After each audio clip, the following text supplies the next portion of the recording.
ದೇಶದ ಬಡವರು, ನಮ್ಮ ದೇಶದ ಪ್ರಗತಿ ರಾಹುಲ್ ಗಾಂಧಿ ಅವರ, ಮಲ್ಲಿಕಾರ್ಜುನ್ ಖರ್ಗೆ ಅವರ ನೇತೃತ್ವದಲ್ಲಿ जिसके वोटर्स कैसे बदले गए।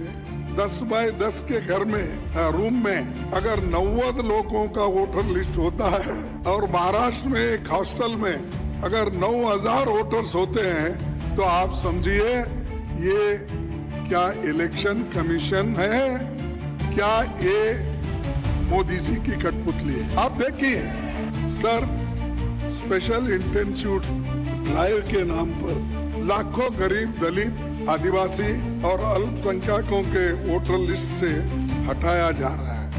लोकतंत्र की हत्या नहीं चलेगी, नहीं चलेगी। मोदी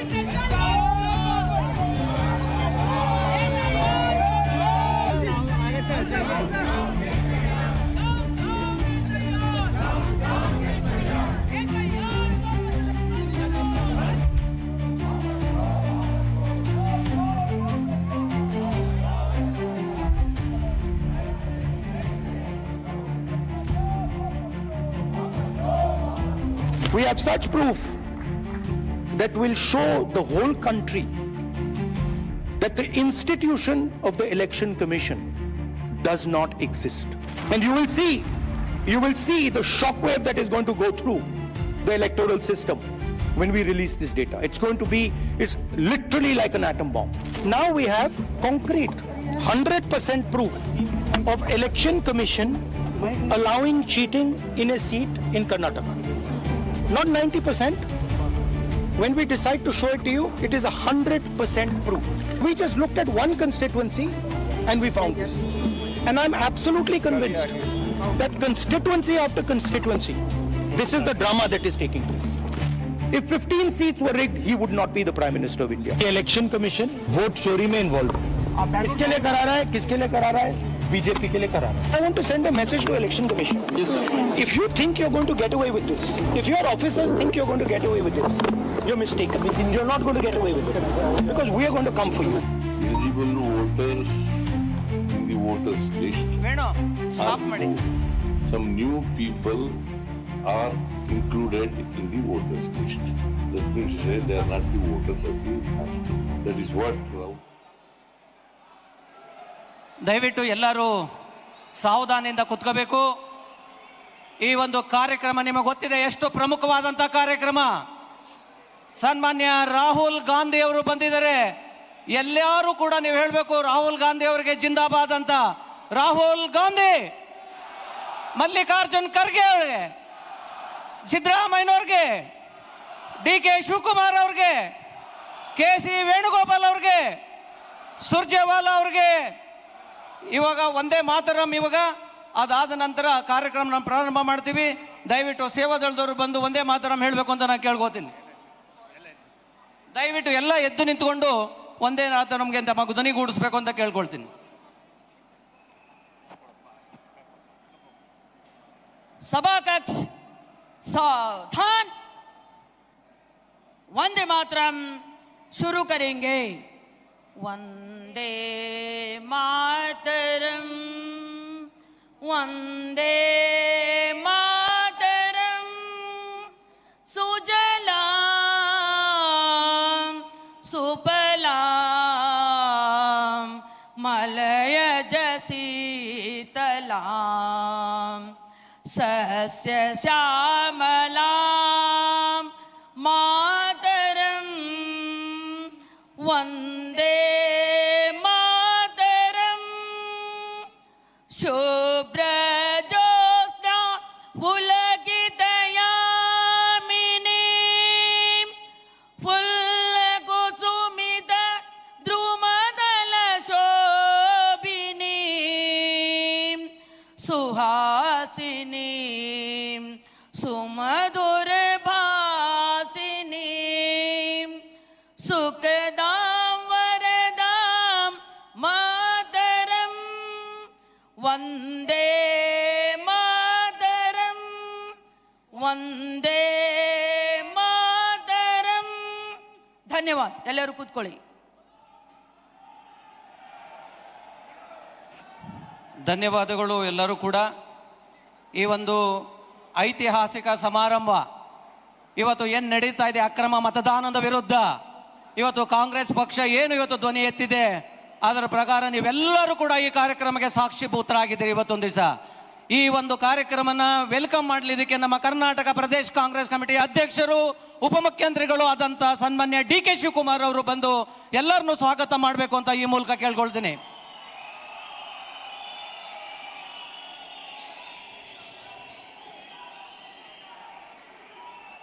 ಬಂಧುಗಳೇ, बोलो भारत माता की, कांग्रेस पार्टी की, मल्लिकार्जुन खड़गे की, सोनिया गांधी की, राहुल गांधी की, सिद्धरामैया की. ಬಂಧುಗಳೇ, ನಮ್ಮ ರಾಷ್ಟ್ರೀಯ ಕಾಂಗ್ರೆಸ್ ಪಕ್ಷದ ರಾಷ್ಟ್ರೀಯ ಕಾಂಗ್ರೆಸ್ ಪಕ್ಷದ ಅಧ್ಯಕ್ಷರು, ರಾಜ್ಯಸಭೆಯಲ್ಲಿ ವಿರೋಧ ಪಕ್ಷದ ನಾಯಕರು, ನಮ್ಮ ಭೂಮಿಯ ಪುತ್ರರು, ನಮ್ಮ ಹಿರಿಯ ನಾಯಕರಾದ ಶ್ರೀ ಮಲ್ಲಿಕಾರ್ಜುನ್ ಖರ್ಗೆ ಸಾಹೇಬ್ರೆ, ವಿರೋಧ ಪಕ್ಷದ ನಾಯಕರು,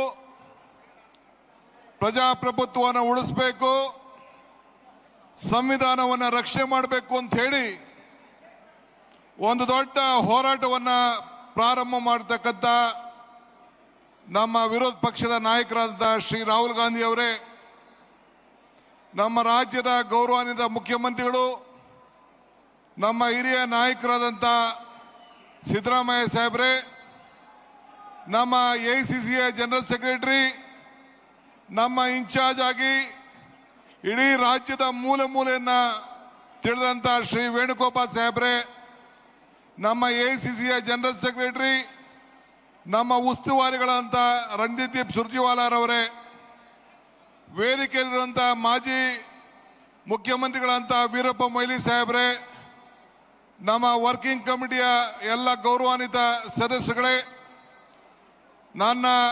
ನಮ್ಮ ಸಂಪುಟದ ಎಲ್ಲ ಸಹೋದ್ಯೋಗಿ ಮಿತ್ರರೇ, ಮಾಜಿ ಕಾಂಗ್ರೆಸ್ ಪಕ್ಷದ ಅಧ್ಯಕ್ಷರಾದಂಥ ನಮ್ಮ ಪರಮೇಶ್ವರ್ ಅವರೇ ಮತ್ತು ದಿನೇಶ್ ಗುಂಡೂರಾಯರವರೇ, ನಮ್ಮ ದೇಶಪಾಂಡೆರವರೇ, ಇನ್ನು ಎಲ್ಲ ಎಐಸಿಸಿಯ ಎಲ್ಲ ಕಾರ್ಯದರ್ಶಿಗಳೇ, ಶಾಸಕರೇ, ಕಾಂಗ್ರೆಸ್ ಪಕ್ಷದ ಎಲ್ಲ ಪದಾಧಿಕಾರಿಗಳೇ, block Congress, youth Congress, NSUI, ಮಹಿಳಾ ಕಾಂಗ್ರೆಸ್, ಸೇವಾದಳ ಮತ್ತು ಎಲ್ಲ ಘಟಕದ ಎಲ್ಲ ಅಧ್ಯಕ್ಷಗಳೇ ಮತ್ತು ಇಡೀ ದೇಶದಿಂದ ಈ ಕಾರ್ಯಕ್ರಮವನ್ನು ವೀಕ್ಷಣೆ ಮಾಡ್ತಾರಂತ ಎಲ್ಲ ಮತ ಬಾಂಧವರೇ, ಬಂಧು ಮಿತ್ರರೇ, ಇದೊಂದು ಐತಿಹಾಸಿಕವಾದಂತಹ ಹೋರಾಟ. ರಾಹುಲ್ ಗಾಂಧಿ ಅವರು ಈ ದೇಶದ ಸಂವಿಧಾನವನ್ನು ರಕ್ಷಣೆ ಮಾಡಲಿಕ್ಕೆ, ನಮ್ಮ ಮತ ನಮ್ಮ ಹಕ್ಕು, ನಮ್ಮ ಸಂವಿಧಾನ ಅದರ ರಕ್ಷಣೆ, ಇದನ್ನೆಲ್ಲ ಗಮನದಲ್ಲಿಟ್ಕೊಂಡು ಅವರು ಸಂವಿಧಾನದ ಹೆಸರಿನಲ್ಲಿ ಪ್ರಮಾಣ ವಚನವನ್ನು ಪ್ರಾರಂಭವನ್ನು ಮಾಡಿ ಈ ದೇಶಕ್ಕೆ ಒಂದು ದೊಡ್ಡ ಸಂದೇಶವನ್ನು ಕಳಿಸ್ಕೊಟ್ಟಿದ್ದಾರೆ. ನಮ್ಮ ರಾಷ್ಟ್ರೀಯ ಕಾಂಗ್ರೆಸ್ ಅಧ್ಯಕ್ಷರಾದಂಥ ಮಲ್ಲಿಕಾರ್ಜುನ್ ಖರ್ಗೆ ಸಾಹೇಬರು ಅವರು ಈ ಸಂದರ್ಭದಲ್ಲಿ ಒಬ್ಬ ಬ್ಲಾಕ್ ಕಾಂಗ್ರೆಸ್ನ ಅಧ್ಯಕ್ಷರಾಗಿ ಇವತ್ತು ಮಹಾತ್ಮ ಗಾಂಧೀಜಿಯವರು ಕೂತಂತ ಜಾಗದಲ್ಲಿ 100 ವರ್ಷದ ಹಿಂದೆ ಮಹಾತ್ಮ ಗಾಂಧೀಜಿಯವರು ಇದೇ ರಾಜ್ಯದಿಂದ ಕಾಂಗ್ರೆಸ್ ಪಕ್ಷದ ಅಧ್ಯಕ್ಷರಾಗಿದ್ದರು. ಅವರ ಜಾಗದಲ್ಲಿ ಇವತ್ತು ಅವರು ಕೂತ್ಕೊಂಡು ಇವತ್ತು ರಾಜ್ಯದ ಕಾಂಗ್ರೆಸ್ ಪಕ್ಷಕ್ಕೆ ಮಾರ್ಗದರ್ಶನವನ್ನು ಕೊಟ್ಟು ನಮ್ಮ ಈ ರಾಜ್ಯದ ಕಾಂಗ್ರೆಸ್ ಅಧಿಕಾರಕ್ಕೆ ಬರಲಿಕ್ಕೆ ಮುಂಚೂಣಿಯನ್ನು ವಹಿಸಿದ್ರು. ಇವತ್ತು ಅವರು ಬಂದು ಈ ಒಂದು ಐತಿಹಾಸಿಕ ಕಾರ್ಯಕ್ರಮಕ್ಕೆ ಬಂದು ಅಧ್ಯಕ್ಷತೆಯನ್ನು ವಹಿಸಿದ್ದಾರೆ. ನಿಮ್ಮೆಲ್ಲರ ಪರವಾಗಿ ಮಲ್ಲಿಕಾರ್ಜುನ್ ಖರ್ಗೆ ಸಾಹೇಬರಿಗೆ ನಾನು ತುಂಬ ಹೃದಯದ ಸ್ವಾಗತವನ್ನು ಈ ಸಂದರ್ಭದಲ್ಲಿ ನಾನು ಬಯಸ್ತಾ ಇದ್ದೇನೆ. ಇದಲ್ಲದೆ ಶ್ರೀ ರಾಹುಲ್ ಗಾಂಧಿ ಅವರು ಕೂಡ ನಾನು ಈ ದೇಶದ ಎಲ್ಲ ಕಾಂಗ್ರೆಸ್ ಕಾರ್ಯಕರ್ತರಲ್ಲದೆ ಈ ದೇಶದ ಮತದಾರರ ಪರವಾಗಿ, ಇಂಡಿಯಾ ಒಕ್ಕೂಟ ಅಲ್ಲ, ಇಡೀ ಎಲ್ಲ ಮತದಾರರ ಪರವಾಗಿ ಒಂದು ದಿಟ್ಟವಾದಂತಹ ಹೋರಾಟವನ್ನು ಪ್ರಾರಂಭವನ್ನು ಮಾಡಿ ಇವತ್ತು ಮುನ್ನುಡಿಯನ್ನ ಬರೀತಾ ಇದ್ದಾರೆ. ಅದಕ್ಕೆ ಶ್ರೀ ರಾಹುಲ್ ಗಾಂಧಿ ಅವರಿಗೆ, Rahul ji, on behalf of the country and all the voters of this country for having a great enlightenment to us and the country.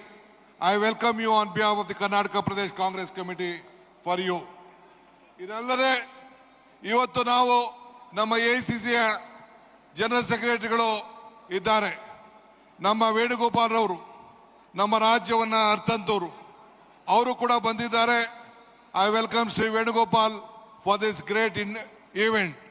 Apart from that, ಇವತ್ತು ನಮ್ಮ ರಾಜ್ಯದ ಮುಖ್ಯಮಂತ್ರಿಗಳಂತ ಸಿದ್ದರಾಮಯ್ಯ ಸಾಹೇಬರು ಅವರು ಕೂಡ ಬಂದು ತಮ್ಮನ್ನು ಉದ್ದೇಶಿಸಿ ಈ ಒಂದು ಮತದಲ್ಲಿ ಆಗಿರೋಂಥ ಅವ್ಯವಹಾರದ ಬಗ್ಗೆ ತಮ್ಮ ಹತ್ರ ಅನೇಕ ವಿಚಾರಗಳನ್ನು ಹಂಚಿಕೊಂಡಿದ್ದಾರೆ.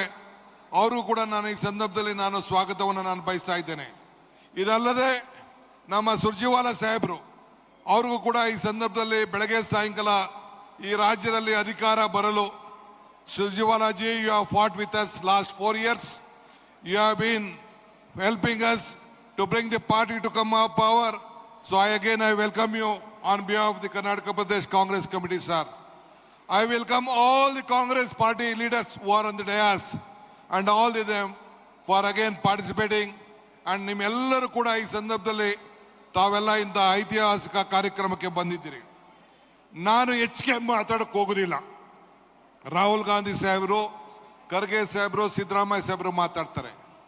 ಮೊನ್ನೆ human rights commission, human right department ಇಂದ ಒಂದು ಸಭೆ ನಡೀತು.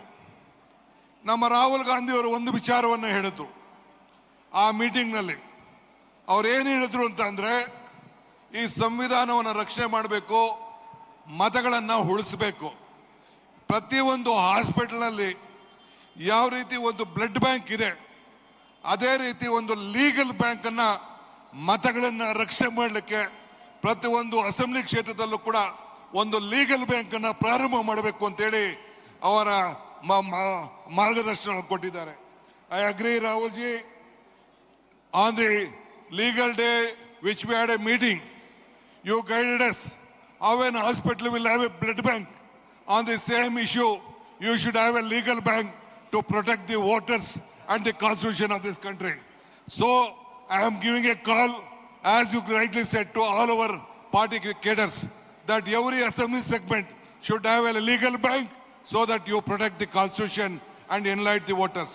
ಆದ್ರಿಂದ ಇದನ್ನ ಮಿಕ್ಕಿದ ವಿಚಾರಗಳನ್ನ ಅನೇಕ ಸಂದರ್ಭದಲ್ಲಿ ನಾನು ಹಂಚ್ಕೊಳ್ತಾ ಇರ್ತೇನೆ. ನಾನು ಜಾಸ್ತಿ ಮಾತಾಡಕ್ಕೆ ಹೋಗೋದಿಲ್ಲ. ಈಗ ನಮ್ಮ ರಾಜ್ಯದ ಮುಖ್ಯಮಂತ್ರಿಗಳು ಮಾತಾಡ್ತಾರೆ.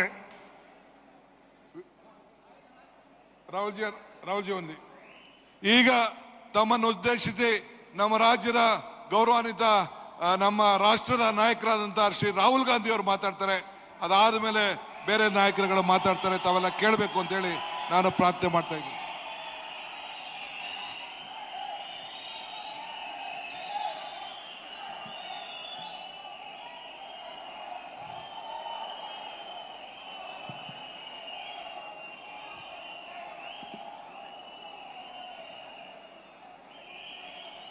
खड़गे जी, केसी वेणुगोपाल जी, रणदीप सुरजेवाला जी, सिद्धरमैया जी, डीके शिव कुमार जी, स्टेज पे सीनियर लीडर्स, हमारे पार्टी के सब कार्यकर्ता, मीडिया के हमारे मित्र, आप सबका यहाँ बहुत बहुत स्वागत, नमस्कार. ವೇದಿಕೆ ಮೇಲೆ ಆಸೀನರಾಗಿರ್ತಕ್ಕಂಥ ಎಲ್ಲ ಗಣ್ಯಾತಿ ಗಣ್ಯರೇ, ಮುಖಂಡರುಗಳೇ, ಹಿರಿಯರೇ, ಕರ್ನಾಟಕ ರಾಜ್ಯದ ಮೂಲೆ ಮೂಲೆಗಳಿಂದ ಬಂದಿರತಕ್ಕಂಥ ಪಕ್ಷದ ಎಲ್ಲ ಕಾರ್ಯಕರ್ತರೇ, ಮಾಧ್ಯಮ ಮಿತ್ರರೇ, ತಮ್ಮೆಲ್ಲರಿಗೂ ಕೂಡ ಈ ಕಾರ್ಯಕ್ರಮಕ್ಕೆ ಮನಸ್ಪೂರ್ವಕವಾದಂತಹ ಸ್ವಾಗತ ಅಂತ ಕೋರ್ತಾ ಇದ್ದೀನಿ. पिछले चुनाव में हमने कॉन्स्टिट्यूशन की रक्षा की, संविधान की रक्षा की थी. ಕಳೆದ ಚುನಾವಣೆಯಲ್ಲಿ ನಾವು ಸಂವಿಧಾನದ ರಕ್ಷಣೆಯನ್ನ ಮಾಡಿದೀವಿ, ಸಂವಿಧಾನನ ಉಳಿಸಂತ ಕೆಲಸನ ಮಾಡಿದ್ದೇವೆ. ये जो किताब है, इसमें भारत की हजारों साल की विचारधारा है. ಈ ಒಂದು ಪವಿತ್ರವಾದಂತ ಪುಸ್ತಕ ಏನಿದೆ, ಈ ಪವಿತ್ರವಾದಂತ ಗ್ರಂಥದಲ್ಲಿ ಭಾರತ ದೇಶದ ಸಾವಿರಾರು ವರ್ಷಗಳ ಇತಿಹಾಸ ಅಡಗಿದೆ.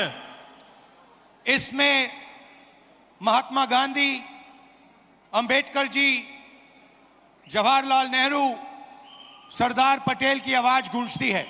ಈ ಒಂದು ಪವಿತ್ರವಾದ ಗ್ರಂಥದಲ್ಲಿ ಮಹಾತ್ಮ ಗಾಂಧೀಜಿ ಅವರು, ಬಾಬಾ ಸಾಹೇಬ್ ಅಂಬೇಡ್ಕರ್ ಅವರು, ಜವಾಹರ್ಲಾಲ್ ನೆಹರೂಜಿ ಅವರು, ಸರ್ದಾರ್ ವಲ್ಲಭಭಾಯಿ ಪಟೇಲ್ ಅವರ ಧ್ವನಿ ಇದರಲ್ಲಿ ನಮಗೆ ಕೇಳಿ ಬರ್ತಾ ಇದೆ.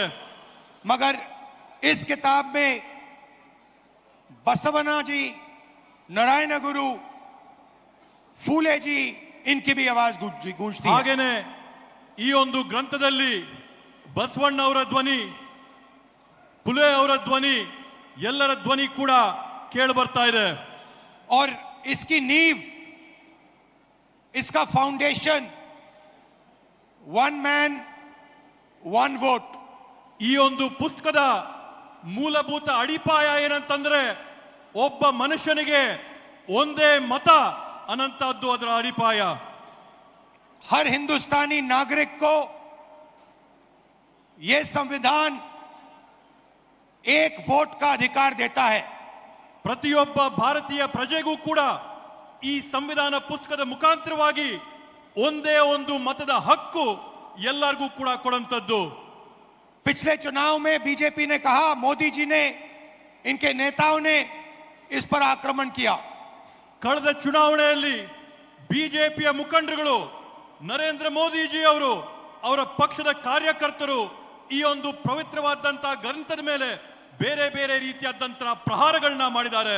हिंदुस्तान की संस्थाओं को खत्म करके इस पर आक्रमण किया। ಭಾರತ ದೇಶದ ವಿವಿಧವಾದಂತಹ ಸಂಸ್ಥೆಗಳನ್ನ ಅದರ ಮೇಲೆ ಪ್ರಹಾರ ಮಾಡಿ ಈ ಒಂದು ಸಂವಿಧಾನನ ಮುಗಿಸಂತ ಷಡ್ಯಂತ್ರ ಪ್ರಯತ್ನ ಮಾಡಿದ್ರು. पिछले चुनाव में हमारे सामने एक सवाल उठा। ಕಳೆದ ಚುನಾವಣೆಯಲ್ಲಿ ನಮ್ಮೆಲ್ಲರ ಮುಂದೆ ಒಂದು ಪ್ರಶ್ನೆ ಉದ್ಭವಿಸಿತು. लोकसभा का चुनाव हुआ, उसके बाद महाराष्ट्र का चुनाव होता है। ಲೋಕಸಭೆಯ ಒಂದು ಚುನಾವಣೆ ಆಯಿತು. ಆ ಲೋಕಸಭೆಯ ಚುನಾವಣೆಯ ಬೆನ್ನಲ್ಲೇನೆ ಮಹಾರಾಷ್ಟ್ರ ರಾಜ್ಯದಲ್ಲಿ ಅಲ್ಲಿನ ವಿಧಾನಸಭೆಯ ಚುನಾವಣೆ ಆಯಿತು. लोकसभा में हमारा गठबंधन महाराष्ट्र के चुनाव को जीतता है। ಮಹಾರಾಷ್ಟ್ರದ ಲೋಕಸಭೆಯ ಚುನಾವಣೆಯಲ್ಲಿ ನಮ್ಮ ಇಂಡಿಯಾ ಮೈತ್ರಿಕೂಟ ಅಲ್ಲಿರ್ತಕ್ಕಂಥ ಚುನಾವಣೆಯಲ್ಲಿ ಜಯನ ಸಾಧಿಸುತ್ತೆ. और फिर 4 महीने बाद बीजेपी महाराष्ट्र में विधानसभा जीतती है। ಅದಾದ ನಂತರ ಕೇವಲ 4 ತಿಂಗಳೊಳಗೆ ಬಿಜೆಪಿಯಲ್ಲಿ ವಿಧಾನಸಭೆಯ ಚುನಾವಣೆಯಲ್ಲಿ ಗೆಲುವನ್ನ ಸಾಧಿಸುತ್ತೆ. आश्चर्यजनक नतीजा था। ಇವತ್ತು ಅದರ ಪರಿಣಾಮ ಏನಾಗಿದೆ? हमने पता लगाया तो पता लगा कि 1 करोड़ नए वोटरों ने वोट किया विधानसभा में। ಇವತ್ತು ನಾವು ಆ ಒಂದು ಫಲಿತಾಂಶದಲ್ಲಿ ಪತ್ತೆ ಹಚ್ಚಿದ್ದೇನಂತಂದ್ರೆ ವಿಧಾನಸಭೆಯ ಚುನಾವಣೆಯಲ್ಲಿ ಹೊಸದಾಗಿ 1 ಕೋಟಿ ಜನ ಮತದಾನ ಮಾಡಿದ್ದಾರೆ ಅಂತ ಹೇಳಿ. 1 करोड़ नए लोग जिन्होंने लोकसभा में अपना वोट नहीं डाला था, जादू से ये विधानसभा में वोट डालने निकल आए। 1 ಕೋಟಿ ಜನ ಲೋಕಸಭೆಯ ಚುನಾವಣೆಯಲ್ಲಿ ಯಾರು ಮತ ಹಾಕಿರ್ಲಿಲ್ವೋ ಆ ಜನ 1 ಕೋಟಿ ಜನ ಹೊಸದಾಗಿ ಮಹಾರಾಷ್ಟ್ರದಲ್ಲಿ ನಡೆದಂತಹ ವಿಧಾನ ಪರಿಷತ್ತಿನ ಚುನಾವಣೆಯಲ್ಲಿ मतदान ಮಾಡಿರತಕ್ಕಂತದ್ದನ್ನ ನಾವು ಗಮನಿಸಿದ್ದೇವೆ. और जहां भी ये नए वोटर आए वहां पर बीजेपी चुनाव जीती. ಅದರ ನೇರವಾದಂತ ಪ್ರತಿಫಲ ಏನಾಗುತ್ತಂತಂದ್ರೆ ಆ ಚುನಾವಣೆಯಲ್ಲಿ ಬಿಜೆಪಿ ಪಕ್ಷ ಜಯನ ಸಾಧಿಸುತ್ತೆ. हमारे गठबंधन के वोट कम नहीं हुए. ನಮ್ಮ ಒಂದು ಮೈತ್ರಿಯ ಫಲಿತಾಂಶದಲ್ಲಿ ನಮ್ಮ ಮತಗಳ ಸಂಖ್ಯೆಯಲ್ಲಿ ಯಾವುದೇ ಒಂದು ಚೂರು ಕೂಡ ಕಡಿಮೆ ಆಗಿಲ್ಲ. जितने हमें लोकसभा में मिले उतने ही हमें विधानसभा में मिले. ನಮಗೆ ಲೋಕಸಭೆಯ ಚುನಾವಣೆಯಲ್ಲಿ ಎಷ್ಟು ಮತಗಳು ನಮಗೆ ಸಿಕ್ಕಿತ್ತೋ ವಿಧಾನಸಭೆಯ ಚುನಾವಣೆಯಲ್ಲಿ ಕೂಡ ನಮಗೆ ಅಷ್ಟೇ ಮತ ಸಿಕ್ತು. और सारे के सारे जो वोटर बढ़ाए गए वो बीजेपी के खाते में गए. ಆದ್ರೆ ಹೊಸದಾಗಿ ಏನು ಮತಗಳನ್ನ ಪಟ್ಟಿಗೆ ಸೇರಿಸಿದ್ರೋ ಆ ಎಲ್ಲಾ ಮತಗಳು ಕೂಡ ಬಿಜೆಪಿ ಪಕ್ಷದ ತೆಕ್ಕೆಗೆ ಹೋದಂತಾಗಿದೆ. उस दिन हमने डिसाइड किया कि कुछ ना कुछ दाल में काला है. ಆವತ್ತು ನಾವು ತೀರ್ಮಾನ ಮಾಡಿದ್ವಿ ಈ ಒಂದು ಚುನಾವಣೆಯ ಪ್ರಕ್ರಿಯೆಯಲ್ಲಿ ಏನೋ ಒಂದು ಸಂದೇಹಾಸ್ಪದವಾದಂತ ವಿಷಯ ಇದೆ ಅಂತ ಹೇಳಿ. कर्नाटक में हमारी जो सर्वेस थी, हमारी जो पोलिंग थी, हमें 16, 15 या 16 सीट दे रही थी। ನಮಗೆ ಕರ್ನಾಟಕ ರಾಜ್ಯದಲ್ಲಿ ಲೋಕಸಭೆಯ ಚುನಾವಣೆ ಸಂದರ್ಭದಲ್ಲಿ ನಾವು ನಡೆಸಿದಂತ ಆಂತರಿಕವಾದಂತ ಸಮೀಕ್ಷೆಯಲ್ಲಿ ಖಚಿತವಾಗಿ ನಮಗೆ 15ರಿಂದ 16 सीट ಬಂದೇ ಬರುತ್ತೆ ಅಂತ ವಿಶ್ವಾಸ ನಮಗಿತ್ತು। हमारी पोलिंग के मुताबिक 16 सीटों में हम आगे थे, हमें जीतना था। ನಮ್ಮ ಒಂದು ಆಂತರಿಕ ಸಮೀಕ್ಷೆ ಸ್ಪಷ್ಟವಾಗಿ ನಮ್ಗೆ ಹೇಳ್ತು ಕರ್ನಾಟಕ ರಾಜ್ಯದಲ್ಲಿ 16 ಲೋಕಸಭೆ ಸೀಟ್ಗಳನ್ನ ನಾವು ಗೆಲ್ಲೇಬೇಕಂತೇಳಿ। और हम जीते 9 में। ಆದ್ರೆ ನಮಗೆ ಫಲಿತಾಂಶ ಸಿಕ್ಕಿದಾಗ 9 ಗೆಲುವಾಗಿದ್ದು। तो हमने सवाल पूछने शुरू किए। ಆಗ ನಾವು ಪ್ರಶ್ನೆ ಮಾಡಕ್ಕೆ ಪ್ರಾರಂಭ ಮಾಡಿದ್ವಿ। क्या सचमुच हम ये सीटें हारे थे? ನಾವು ಎಲ್ಲ ಈ ರೀತಿಯಾದಂತ ಚುನಾವಣೆಗಳು ಈ ಕಾರಣದಿಂದಾನೇ ನಾವು ಸೋತಿದ್ದ। चुनाव आयोग से हम वोटर लिस्ट मांगते थे, electronic soft copy voter list की मांगते थे, वो मना कर देते। ನಾವು ಚುನಾವಣೆ ಆಯೋಗದಲ್ಲಿ ಮನವಿ ಮಾಡ್ತಾ ಇದ್ವಿ, ನಮ್ಗೆ ಡಿಜಿಟಲ್ ಕಾಪಿ ಕೊಡ್ರಿ ನಮ್ಮ ಮತದಾರರ ಪಟ್ಟಿ ಅಂತ ಹೇಳಿ ಮನವಿ ಮಾಡಿದಂತ ಸಂದರ್ಭದಲ್ಲಿ ಯಾವಾಗ್ಲೂ ಕೂಡ ಚುನಾವಣೆ ಆಯೋಗ ಆ ಮನವಿನ ನಿರಾಕಾರ ಮಾಡ್ತಾ ಇತ್ತು। वीडियोग्राफी मांगी, उन्होंने नहीं दी और फिर कानून बदल दिया। ಅಂಕಿಯ ಮತದಾರರ ಪಟ್ಟಿನ ನಾವು ಮನವಿ ಮಾಡಿದ್ರೆ ಅದನ್ನ ನಿರಾಕಾರ ಮಾಡಿ ಅದನ್ನ ಬದಲಾಯಿಸಿಬಿಟ್ಟಿದ್ದಾರೆ। और फिर कहा कि 45 दिन के अंदर 45 दिन के बाद वीडियोग्राफी को रद्द खत्म कर देना चाहिए, डिस्ट्रॉय कर देना चाहिए। ಅದ್ರ ಜೊತೆಗೆ ಹೊಸ ಆದೇಶನ ಹೊರಡಿಸಿ ಚುನಾವಣಾ ಮತಗಟ್ಟೆಗಳಲ್ಲಿ ರೆಕಾರ್ಡಿಂಗ್ ಆದಂತ ವಿಡಿಯೋನ 45 ದಿನದ ಒಳಗಡೆ ಹಳಸಂತ ಕುತಂತ್ರನ ಮಾಡಿದ್ದಾರೆ। तो एक लोकसभा में हमने अपनी एनालिसिस शुरू की। ಆದ್ರಿಂದ ನಾವು ಒಂದು ಲೋಕಸಭಾ ಕ್ಷೇತ್ರದಿಂದ ನಮ್ಮ ವಿಶ್ಲೇಷಣೆನ ನಾವು ಪ್ರಾರಂಭ ಮಾಡಿದ್ವಿ। बेंगलोर सेंट्रल की लोकसभा और उसमें हमने एक विधानसभा चुनी, महादेवापुरा। ಬೆಂಗಳೂರು ಕೇಂದ್ರ ಬ್ಯಾಂಗ್ಳೂರ್ ಸೆಂಟ್ರಲಿನ ಲೋಕಸಭೆ ಕ್ಷೇತ್ರದಲ್ಲಿ ಒಂದು ವಿಧಾನಸಭೆಯ ಕ್ಷೇತ್ರವಾದಂತ ಮಹದೇವಪುರ ಕ್ಷೇತ್ರದ ಫಲಿತಾಂಶನ ನಾವು ವಿಶ್ಲೇಷಣೆ ಮಾಡಿದ್ವಿ। और आपने मेरा कल प्रेस कॉन्फ्रेंस देखा होगा, उसमें हमने 100% साबित कर दिया है कि इलेक्शन कमीशन और बीजेपी ने मिलकर आपसे कर्नाटका से लोकसभा चुराई है। ನೀವು ನಿನ್ನೆ ನಾನು ಮಾಡಿದಂತ ಪತ್ರಿಕಾಗೋಷ್ಠಿಯಲ್ಲಿ ನೋಡಿರಬಹುದು, ನಾವು ಆ ಪತ್ರಿಕಾಗೋಷ್ಠಿಯಲ್ಲಿ 100ಕ್ಕೆ 100 ಸಾಬೀತು ಮಾಡಿದೀವಿ ಚುನಾವಣೆ ಆಯೋಗ ಮತ್ತೆ ಬಿಜೆಪಿ ಪಕ್ಷ ಸೇರ್ಕೊಂಡು ಈ ಚುನಾವಣೆಯಲ್ಲಿ ಮಾಡಿರ್ತಕ್ಕಂತ ಮೋಸನ। महादेवापुरा में 6.5 लाख वोट हैं असेंबली में। ಮಹದೇವಪುರ ಮತಕ್ಷೇತ್ರದಲ್ಲಿ 6.5 ಲಕ್ಷ ಮತಗಳಿವೆ और उसमें से 1,250,000 वोट चोरी किए गए हैं।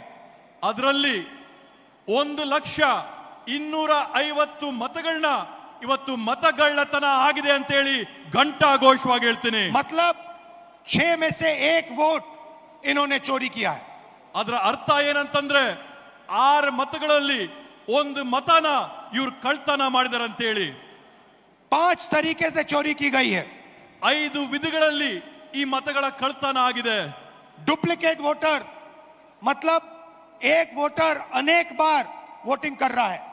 ದ್ವಿಪ್ರತಿಯ ಮತದಾರರ ಏನು ಪಟ್ಟಿ ಇರ್ತದೆ ಅದರಲ್ಲಿ ಒಬ್ಬ ಮತದಾರ ಹಲವಾರು ಬಾರಿ ಅವರ ಹೆಸರುಗಳು ಮತಪಟ್ಟಿಯಲ್ಲಿ ಬರ್ತಾರೆ। 4 अलग अलग पोलिंग बूथ में वोट डाल रहा है, 5-6 अलग पोलिंग बूथ में वोट डाल रहा है। 4-5 ಮತಗಟ್ಟೆಗಳಲ್ಲಿ ಅವನೋಗಿ ಮತದಾನ ಮಾಡಿ ಬರ್ತಾ ಇದ್ದಾನೆ।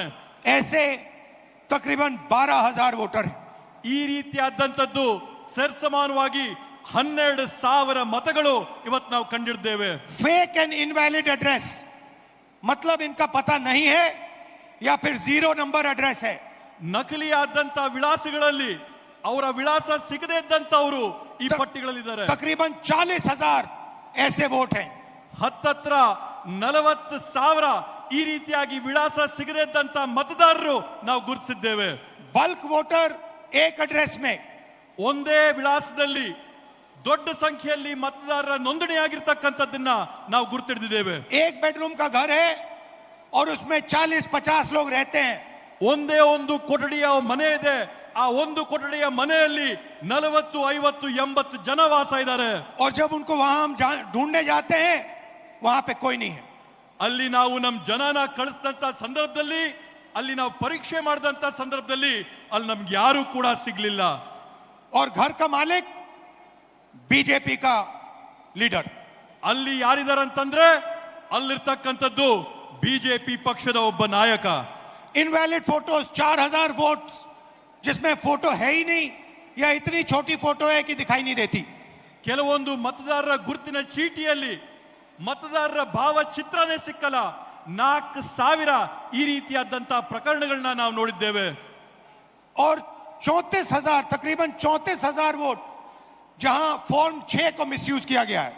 ಮತ್ತೆ ಅದ್ರ ಜೊತೆಗೆ ವಿಶೇಷವಾಗಿ ಸುಮಾರು 32,000 ಪ್ರಕರಣಗಳಲ್ಲಿ ಮತದಾರರ ಪಟ್ಟಿಯಲ್ಲಿ ನಮೂನೆ 6ರಲ್ಲಿ ಏನು ನೂತನವಾಗಿ ಮತನ ಹಾಕೋಬೇಕೋ ಅದರಲ್ಲಿ ನಾವು ಅವ್ಯವಹಾರ ಕಂಡಿದ್ದೇವೆ. फॉर्म 6 फर्स्ट टाइम वोटर्स के लिए होती है. ನಮೂನೆ 6 ಏನಿರುತ್ತೆ ಚುನಾವಣೆಯ ಪ್ರಕ್ರಿಯೆಯಲ್ಲಿ ಅದು ನೂತನವಾಗಿ ಮತದಾನ ಮಾಡೋರ್ಗೋಸ್ಕರ ಮೀಸಲು ಮಾಡಿರ್ತಕ್ಕಂಥ ನಮೂನೆ. 34,000 ऐसे लोग हैं जिनकी आयु किसी की 90 साल, किसी की 80, 81, 82. 34,000 ಈ ರೀತಿಯಾದಂತ ಜನ ಇದ್ದಾರೆ. ಯಾರ ವಯಸ್ಸು 95 ವರ್ಷ ಆಗಿದೆ, 90 ವರ್ಷ ಆಗಿದೆ, 85 ವರ್ಷ ಆಗಿದೆ. ಈ ರೀತಿಯಾದಂತ 34,000 ಜನ ಅಲ್ಲಿದ್ದಾರೆ. इस प्रकार से 1 लाख वोट इलेक्शन कमीशन और बीजेपी ने चोरी किया है. ಈ ರೀತಿಯಲ್ಲಿ ಈ ಮಾದರಿಯಲ್ಲಿ ಬಿಜೆಪಿ ಪಕ್ಷ ಮತ್ತೆ ಚುನಾವಣೆ ಆಯೋಗ 1 ಲಕ್ಷ ಮತಗಳ ಕಳ್ತನನ ಮಾಡಿರ್ತಕ್ಕಂಥದ್ದು ನಾವು ನೋಡಿದ್ದೇವೆ. डुप्लीकेट वोटर्स में एक व्यक्ति कर्नाटक में वोट देता है, उसके बाद उत्तर प्रदेश में वोट देता है. ನಕಲಿ ಮತದಾರರ ಪಟ್ಟಿಯಲ್ಲಿ ನಾವು ನೋಡಿದೀವಿ, ನಕಲು ಮಾಡಿಕೊಂಡು ಒಬ್ಬೇ ಮತದಾರನು ಕರ್ನಾಟಕ ರಾಜ್ಯದಲ್ಲಿ ಮತ ಹಾಕ್ತಾನೆ, ಮಹಾರಾಷ್ಟ್ರದಲ್ಲಿ ಮತ ಹಾಕ್ತಾನೆ, यूपी राज्यದಲ್ಲಿ ಮತ वोट देने ಹಾಕ್ತಾನೆ. का अधिकार उसको बेंगलोर में है, लखनऊ में है, वाराणसी में है, अलग अलग जगह देश में ये लोग वोट डालने के लिए ऑथराइज्ड हैं. ಮತದಾನ ಮಾಡಂತ ಹಕ್ಕು ಈ ವ್ಯಕ್ತಿಗೆ ಬೆಂಗಳೂರಿನಲ್ಲಿದೆ, ಲಕ್ನೌನಲ್ಲಿದೆ, ವಾರಣಾಸಿನಲ್ಲಿದೆ. ಈ ದೇಶದ ವಿವಿಧ ಭಾಗಗಳಲ್ಲಿ ಮತದಾನ ಮಾಡಂತ ಹಕ್ಕನ್ನ ಈ ವ್ಯಕ್ತಿ ಕೊಟ್ಟಿದ್ದಾರೆ. मुझसे इलेक्शन कमीशन एफिडेविट मांगता है. ನನ್ನ ಹತ್ರಿಂದ ಇವತ್ತು ಚುನಾವಣೆ ಆಯೋಗ ಪ್ರಮಾಣ ಪತ್ರ ಕೇಳ್ತಾ ಇದ್ದಾರೆ. मुझसे कहता है कि मुझे ओथ लेना है. ಅವ್ರು ನನಗೆ ಕೇಳ್ತಾ ಇದ್ದಾರೆ, ನಿಮ್ ಮುಂದೆ ಬಂದು ಪ್ರಮಾಣ ಮಾಡಿ ಅಂತ ಹೇಳಿ. मैंने पार्लियामेंट के सामने, पार्लियामेंट के अंदर ओथ लिया है. ನಾನು इस संविधान के सामने ओथ लिया है. इस पर हाथ डाल के वोट लिया है. इस पे हाथ डालकर ओथ लिया है. ನಾನು ಸಂಸತ್ ಭವನದಲ್ಲಿ ಪ್ರತಿಜ್ಞೆ ಮಾಡಿದ್ದೀನಿ, ಸಂಸತ್ನಲ್ಲಿ ಪ್ರತಿಜ್ಞೆ ಮಾಡಿದ್ದೀನಿ, ಈ ಸಂವಿಧಾನದ ಮೇಲೆ ನಾನು ಪ್ರತಿಜ್ಞೆ ಮಾಡಿದ್ದೀನಿ, ನಾನು ನುಡಿಯಂತದ್ದೆಲ್ಲ ಸತ್ಯ ಅಂತ ಪ್ರತಿಜ್ಞೆ ಮಾಡಿದ್ದೇನೆ. और आज जब हिंदुस्तान की जनता हमारे डेटा को लेकर इलेक्शन कमीशन के वेबसाइट पर सवाल पूछ रही है, तो इलेक्शन कमीशन ने अपना वेबसाइट बंद कर दिया. ಇವತ್ತು ನಮ್ಮ ದೇಶದ ಪ್ರಜೆಗಳು ನಮ್ಮ ಒಂದು ಪತ್ರಿಕಾಗೋಷ್ಠಿ ನೋಡಿದ ನಂತರ ಚುನಾವಣೆ ಆಯೋಗದ ವೆಬ್ಸೈಟ್ ಅಲ್ಲಿ ಪ್ರಶ್ನೆ ಮಾಡಕ್ಕೆ ಪ್ರಯತ್ನ ಮಾಡಿದ್ರೆ ಚುನಾವಣೆ ಆಯೋಗದ ವೆಬ್ಸೈಟ್ मध्य प्रदेश, राजस्थान, बिहार के वेबसाइट बंद कर दिए हैं. ಇವತ್ತು ಬೇರೆ ಬೇರೆ ರಾಜ್ಯಗಳ ವೆಬ್ಸೈಟ್, ಚುನಾವಣೆಯ ವೆಬ್ಸೈಟ್, ಬಿಹಾರದ ಚುನಾವಣೆಯ ವೆಬ್ಸೈಟ್ ನ ಇವತ್ತು ಬಂದ್ ಮಾಡಿದ್ದಾರೆ. क्योंकि वो जानते हैं कि अगर हिंदुस्तान की जनता ने इसी डेटा को लेकर सवाल पूछना शुरू कर दिया तो उनका पूरा ढांचा कोलैप्स कर जाएगा. ಯಾಕಂತಂದ್ರೆ ಅವ್ರಿಗೆ ಮನವರಿಕೆ ಆಗಿದೆ, ಭಾರತ ದೇಶದ ಪ್ರಜೆಗಳು ಈ ಒಂದು ವಿಷಯನ ಕೇಳಿಕೊಂಡು ಪ್ರಶ್ನೆ ಮಾಡಕ್ಕೆ ಪ್ರಾರಂಭ ಮಾಡಿದ್ರೆ ಅವರ ಒಂದು ನಾಟಕ ಏನ್ ನಡೀತಾ ಇದೆ ಆ ನಾಟಕ ಮುಗಿದೋಗುತ್ತೇನಂತ ಭಯ ಇವತ್ತು ಅವ್ರಿಗೆ ಬಂದಿದೆ. मैं यहां इस स्टेट से गारंटी देके कह रहा हूं, हमारी मांग है कि इलेक्शन कमीशन हमें पूरी देश की इलेक्ट्रॉनिक वोटर लिस्ट दे. ನಾನು ಈ ವೇದಿಕೆ ಮುಖಾಂತರವಾಗಿ ಚುನಾವಣೆ ಆಯೋಗ ಮಾಡಿದಂತ ಮನವಿ ಏನಂತಂದ್ರೆ ಈ ದೇಶದಲ್ಲಿರ್ತಕ್ಕಂಥ ಎಲ್ಲ ಚುನಾವಣೆಯ ಪಟ್ಟಿಗಳನ್ನ ನಮ್ಗೆ ಎಲೆಕ್ಟ್ರಾನಿಕ್ ಫಾರ್ಮ್ ಅಲ್ಲಿ, ಡಿಜಿಟಲ್ ಫಾರ್ಮ್ ಅಲ್ಲಿ ಕೊಡಿ ಅಂತ ಹೇಳಿ. वीडियोग्राफी के रिकॉर्ड्स दे. ಇವತ್ತೇನು ನೀವು ರೆಕಾರ್ಡಿಂಗ್ ಮಾಡ್ತೀರಾ ಮತಗಟ್ಟೆಗಳಲ್ಲಿ, ಆ ರೆಕಾರ್ಡಿಂಗ್ ಮಾಡಿದಂತ ಮಾಹಿತಿನ ನಮಗ್ ಕೊಡಿ ಅಂತ ಹೇಳಿ. और अगर ये हमें देंगे तो हम ये साबित कर लेंगे कि सिर्फ एक सीट नहीं चोरी हुई है. ಇವತ್ತಿನ ಮಾಹಿತಿ ನಮಗ್ ಕೊಟ್ರೆ ನಾವು ಸಾಬೀತು ಮಾಡಿ ತೋರಿಸ್ತೀವಿ ಇಲ್ಲಿ ಒಂದು ಮತ, ಇಲ್ಲಿ ಒಂದು ಸೀಟಿನ ಕಳ್ತನ ಆಗಿದೆ ಅಂತ ಹೇಳಿ. और सिर्फ कर्नाटका में नहीं चोरी हुई है, पूरे हिंदुस्तान में सीटें चोरी हुई हैं।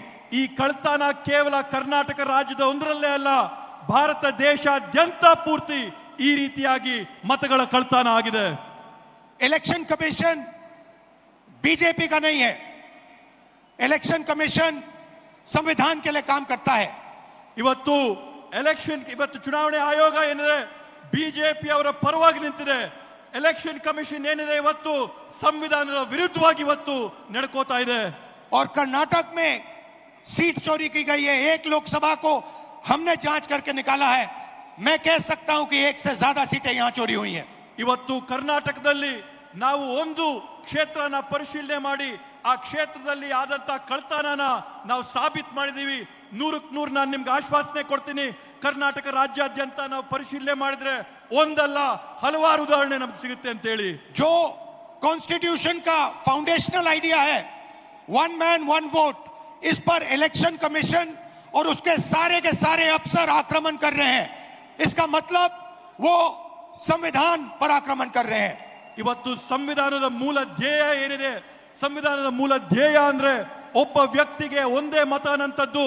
ಚುನಾವಣೆ ಆಯೋಗದ ಅಧಿಕಾರಿಗಳು, ಅವರಲ್ಲಿರ್ತಕ್ಕಂಥ ಸಿಬ್ಬಂದಿ ವರ್ಗದವರು ಎಲ್ಲರೂ ಕೂಡ ಒಗ್ಗಟ್ಟಾಗಿ ಸೇರಿ ಈ ಸಂವಿಧಾನದ ಮೇಲೆ ಪ್ರಹಾರ ಮಾಡಿ ಅದ್ರ ಮೇಲೆ ಹಲ್ಲೆ ಮಾಡಿ हिंदुस्तान के गरीब जनता पर आक्रमण कर रहे हैं. ಕರ್ನಾಟಕ ರಾಜ್ಯದ ಭಾರತ ದೇಶದ ಬಡ ಜನರ ಮೇಲೆ ಆಕ್ರಮಣ ಮಾಡ್ತಾ ಇದ್ದಾರೆ. और मैं उनसे कहना चाहता हूं, अगर आप सोच रहे हो कि आप इस पर आक्रमण करके बचोगे तो फिर से सोचो. ನಾನು ಅವರೆಲ್ಲರಿಗೂ ಕೂಡ ಸ್ಪಷ್ಟವಾಗಿ ಒಂದು ಮಾತಾಡಕ್ಕೆ ಬಯಸ್ತೇನೆ.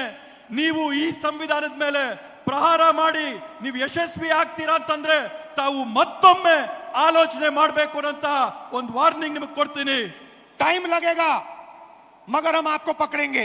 ಸಮಯ ಬರುತ್ತೆ, ಆದ್ರೆ ನಿಮ್ಗೆ ತಕ್ಕಂತ ಪಾಠನ ಕಲಿಸ್ತೀವಿ. एक करके पकड़ेंगे, ಒಬ್ಬೊಬ್ಬರನ್ನ ಹುಡುಕಿ ನಿಮಗೆ ಪಾಠ ಕಲಿಸ್ತೀವಿ. मेरी बात याद रखना, ದೇಶಾದ್ಯಂತ ಹುಡುಕಿ ಕೊಡ್ತೀವಿ. क्योंकि आप अगर इस पर हमला करोगे तो हम आप पर हमला करेंगे. ನೀವು ಈ ಪವಿತ್ರ ಸಂವಿಧಾನದ ಮೇಲೆ ಹಲ್ಲೆ ಮಾಡಿದ್ರೆ ನೇರವಾಗಿ ನಾವು ನಿಮ್ಮ ಮೇಲೆ ಹಲ್ಲೆ ಮಾಡ್ತೀವಿ, ನಿಮ್ಮನ್ನ ಗುರಿ ಮಾಡ್ತೀವಿ. ये हिंदुस्तान की आवाज है. ಈ ಒಂದು ಪವಿತ್ರವಾದಂತ ಗ್ರಂಥ ಈ ದೇಶದ ಧ್ವನಿ. याद रखिए, नरेंद्र मोदी 25 सीट की मार्जिन से प्रधानमंत्री हैं. ತಾವು ನೆನಪಿಟ್ಕೋಬೇಕು, ನರೇಂದ್ರ ಮೋದಿ ಅವರು ಕೇವಲ 25 ಸೀಟುಗಳಿಂದ ಇವತ್ತು ಈ ದೇಶದ ಪ್ರಧಾನಮಂತ್ರಿ ಆಗಿದ್ದಾರೆ. एक सीट हमने दिखा दी कि चोरी हुई है. ಒಂದು ಸೀಟ್ನ ನಾವು ಸಾಬೀತು ಮಾಡಿ ತೋರಿಸಿದೀವಿ ಕಳ್ತನ ಆಗಿದೆ ಆ ಸೀಟಲ್ಲಿ ಅಂತ ಹೇಳಿ. 25 सीट वो 35,000 या कम वोटों से जीते हैं. 25 ಸ್ಥಾನಗಳನ್ನ ಅವರು 34,000ಕ್ಕಿಂತ ಕಡಿಮೆಯ ಅಂತರದಲ್ಲಿ ಇವತ್ತು ಜಯ ಸಾಧಿಸಿರೋದನ್ನ ನಾವು ನೋಡಿದೀವಿ. अगर हमें इलेक्ट्रॉनिक डेटा मिल जाए, हम साबित कर देंगे कि हिंदुस्तान का प्रधानमंत्री चोरी करके प्रधानमंत्री बना है.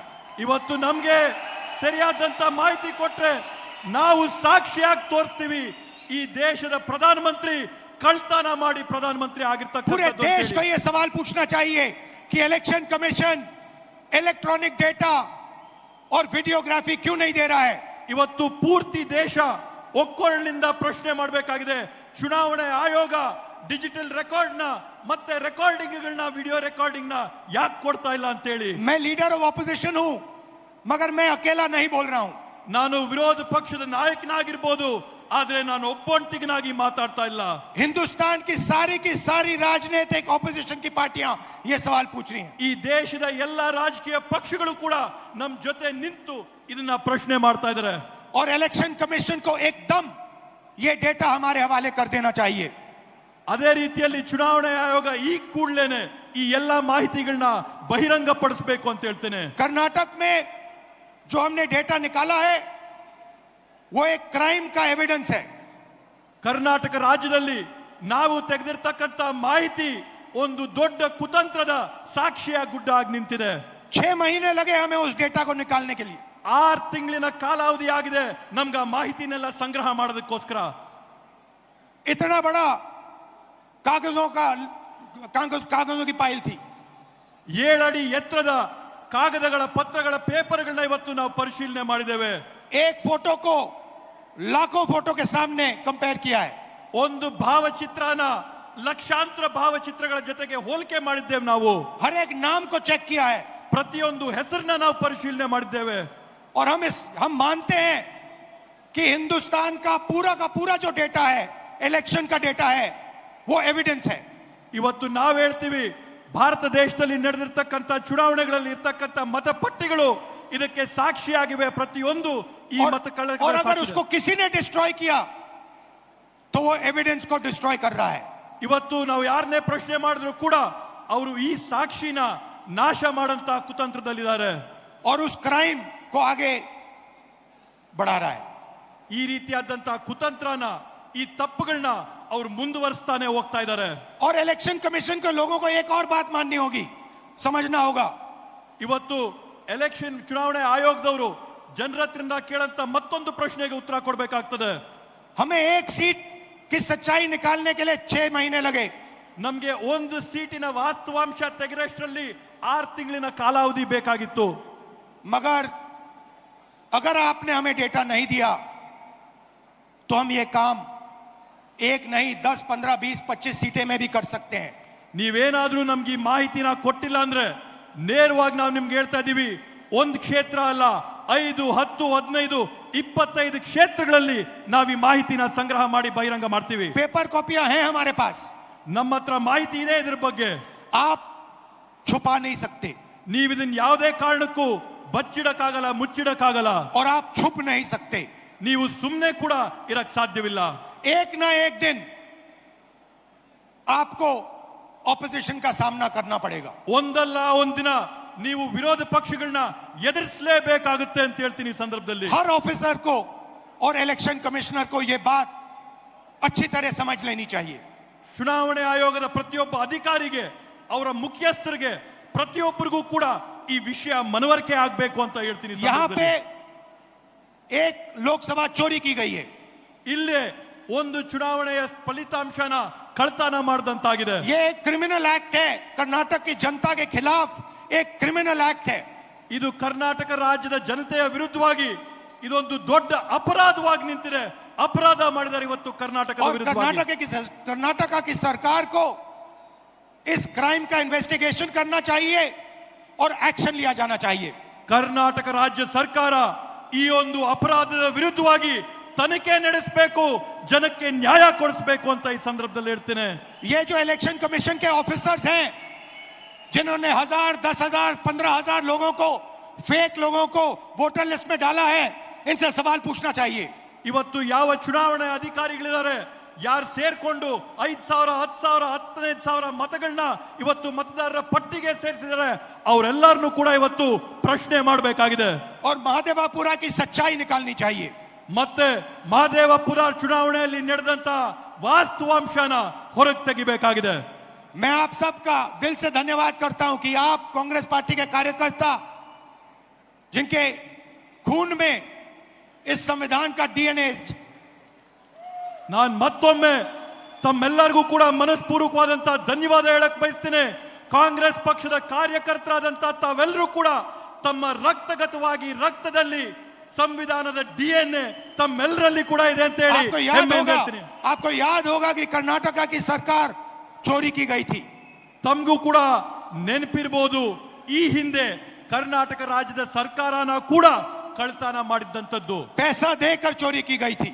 ಕಾಸುಗಳನ್ನ ಕೊಟ್ಟು, ಹಣ ಕೊಟ್ಟು ಸರ್ಕಾರ ಕಳ್ತನ ಆಯ್ತು. और मैं आपसे अब कह रहा हूं 100% सबूत के साथ कि लोकसभा में भी आपसे चोरी की गई है. ನಾನು ಮತ್ತೊಮ್ಮೆ ತಮ್ಗೆ ಹೇಳ್ತಾ ಇದ್ದೀನಿ, 100ಕ್ಕೆ 100 ವಿಶ್ವಾಸದೊಂದಿಗೆ ಹೇಳ್ತಾ ಇದ್ದೀನಿ, ಸಾಕ್ಷಿ ಆಧಾರದ ಜೊತೆ ಹೇಳ್ತಾ ಇದ್ದೀನಿ, ಲೋಕಸಭೆಯ ಚುನಾವಣೆ ಕೂಡ ಕಳ್ತನ ಆಗಿದೆ ಅಂತ. बीजेपी की विचारधारा इस संविधान के खिलाफ है.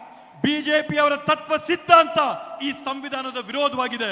और ये हिंदुस्तान के गरीब लोगों का, किसानों का, मजदूरों का, छोटे व्यापारियों का हथियार है. ಇವತ್ತು ಈ ಸಂವಿಧಾನ ಈ ದೇಶದಲ್ಲಿರ್ತಕ್ಕಂಥ ಬಡವರು, ಕಾರ್ಮಿಕರು, ರೈತರು, ಕೂಲಿ ವರ್ಗದವರು ಇವರೆಲ್ಲರ ರಕ್ಷಣೆಗಿರ್ತಕ್ಕಂಥದ್ದು ಈ ಒಂದು ಪವಿತ್ರ ಪುಸ್ತಕ ಮಾತ್ರ. और हर कांग्रेस पार्टी का कार्यकर्ता और नेता इसकी रक्षा करेगा. ಮತ್ತೆ ಪ್ರತಿ ಕಾಂಗ್ರೆಸ್ ಪಕ್ಷದ ನಾಯಕರುಗಳು, ಮುಖಂಡರುಗಳು, ಕಾರ್ಯಕರ್ತರು ತಾವೆಲ್ಲರೂ ಕೂಡ ಇದರ ರಕ್ಷಣೆಯನ್ನ ಮಾಡಬೇಕು ಅಂತ ಮನವಿ ಮಾಡ್ತೀನಿ. और इलेक्शन कमीशन को एकदम हिंदुस्तान की सारी इलेक्ट्रॉनिक वोटर लिस्ट पिछले 10 साल की हमें दिलवा दे देनी चाहिए. ಚುನಾವಣೆ ಆಯೋಗ ಇವತ್ತು ಈ ದೇಶದಲ್ಲಿ ನಡೆದಂತ ಕಳೆದ 10 ವರ್ಷದ ಚುನಾವಣೆಗಳ ಮತದಾರರ ಪಟ್ಟಿನ ಈ ಕೂಡಲೇ ಬಿಡುಗಡೆ ಮಾಡಬೇಕು ಅಂತ ಆಗ್ರಹ ಮಾಡ್ತೇವೆ. और वीडियोग्राफी भी दे देनी चाहिए. ಅದರ ಜೊತೆಗೆ मतगट्टेಗಳಲ್ಲಿ ಮಾಡಂತ ವಿಡಿಯೋ ರೆಕಾರ್ಡಿಂಗ್ ಕೂಡ ಬಹಿರಂಗಪಡಿಸಬೇಕು ಅಂತ ಹೇಳ್ತೇವೆ. और अगर ये नहीं देंगे तो वो एक क्राइम को छुपा रहे हैं. ಇವರೇನಾದ್ರೂ ಈ ಮಾಹಿತಿನ ಹಂಚಿಲ್ಲ ಅಂತಂದ್ರೆ ಇವರೊಂದು ದೊಡ್ಡ ಅಪರಾಧನ ಬಚ್ಚಿಡ್ತಾ ಇದ್ದಾರೆ ಅಂತ ಆಗುತ್ತೆ. और बीजेपी को इलेक्शन चोरी करने की मदद कर रहे हैं. ಮತ್ತೆ ಅದರ ಜೊತೆಗೆ ಚುನಾವಣೆ ಆಯೋಗ ಬಿಜೆಪಿ ಪಕ್ಷಕ್ಕೆ ಚುನಾವಣೆಯ ಮತಗಳ್ಳತನ ಮಾಡೋದಕ್ಕೆ ಸಹಕಾರ ಕೊಡ್ತಾ ಇದೆ ಅಂತ ಆಗುತ್ತೆ. जय संविधान, जय हिंद, जय संविधान.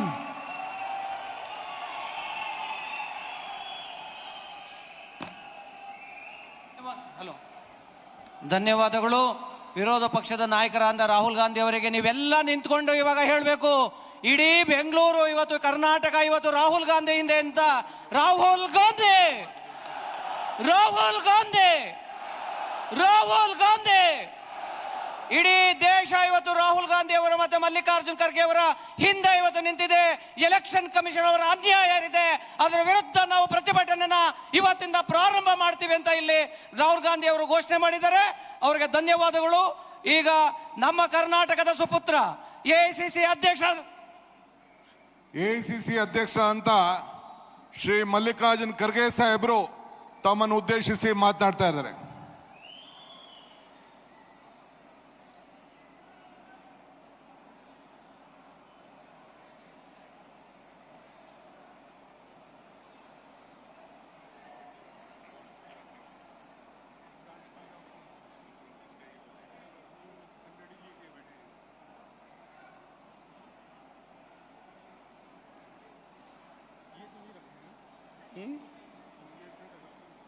ये बस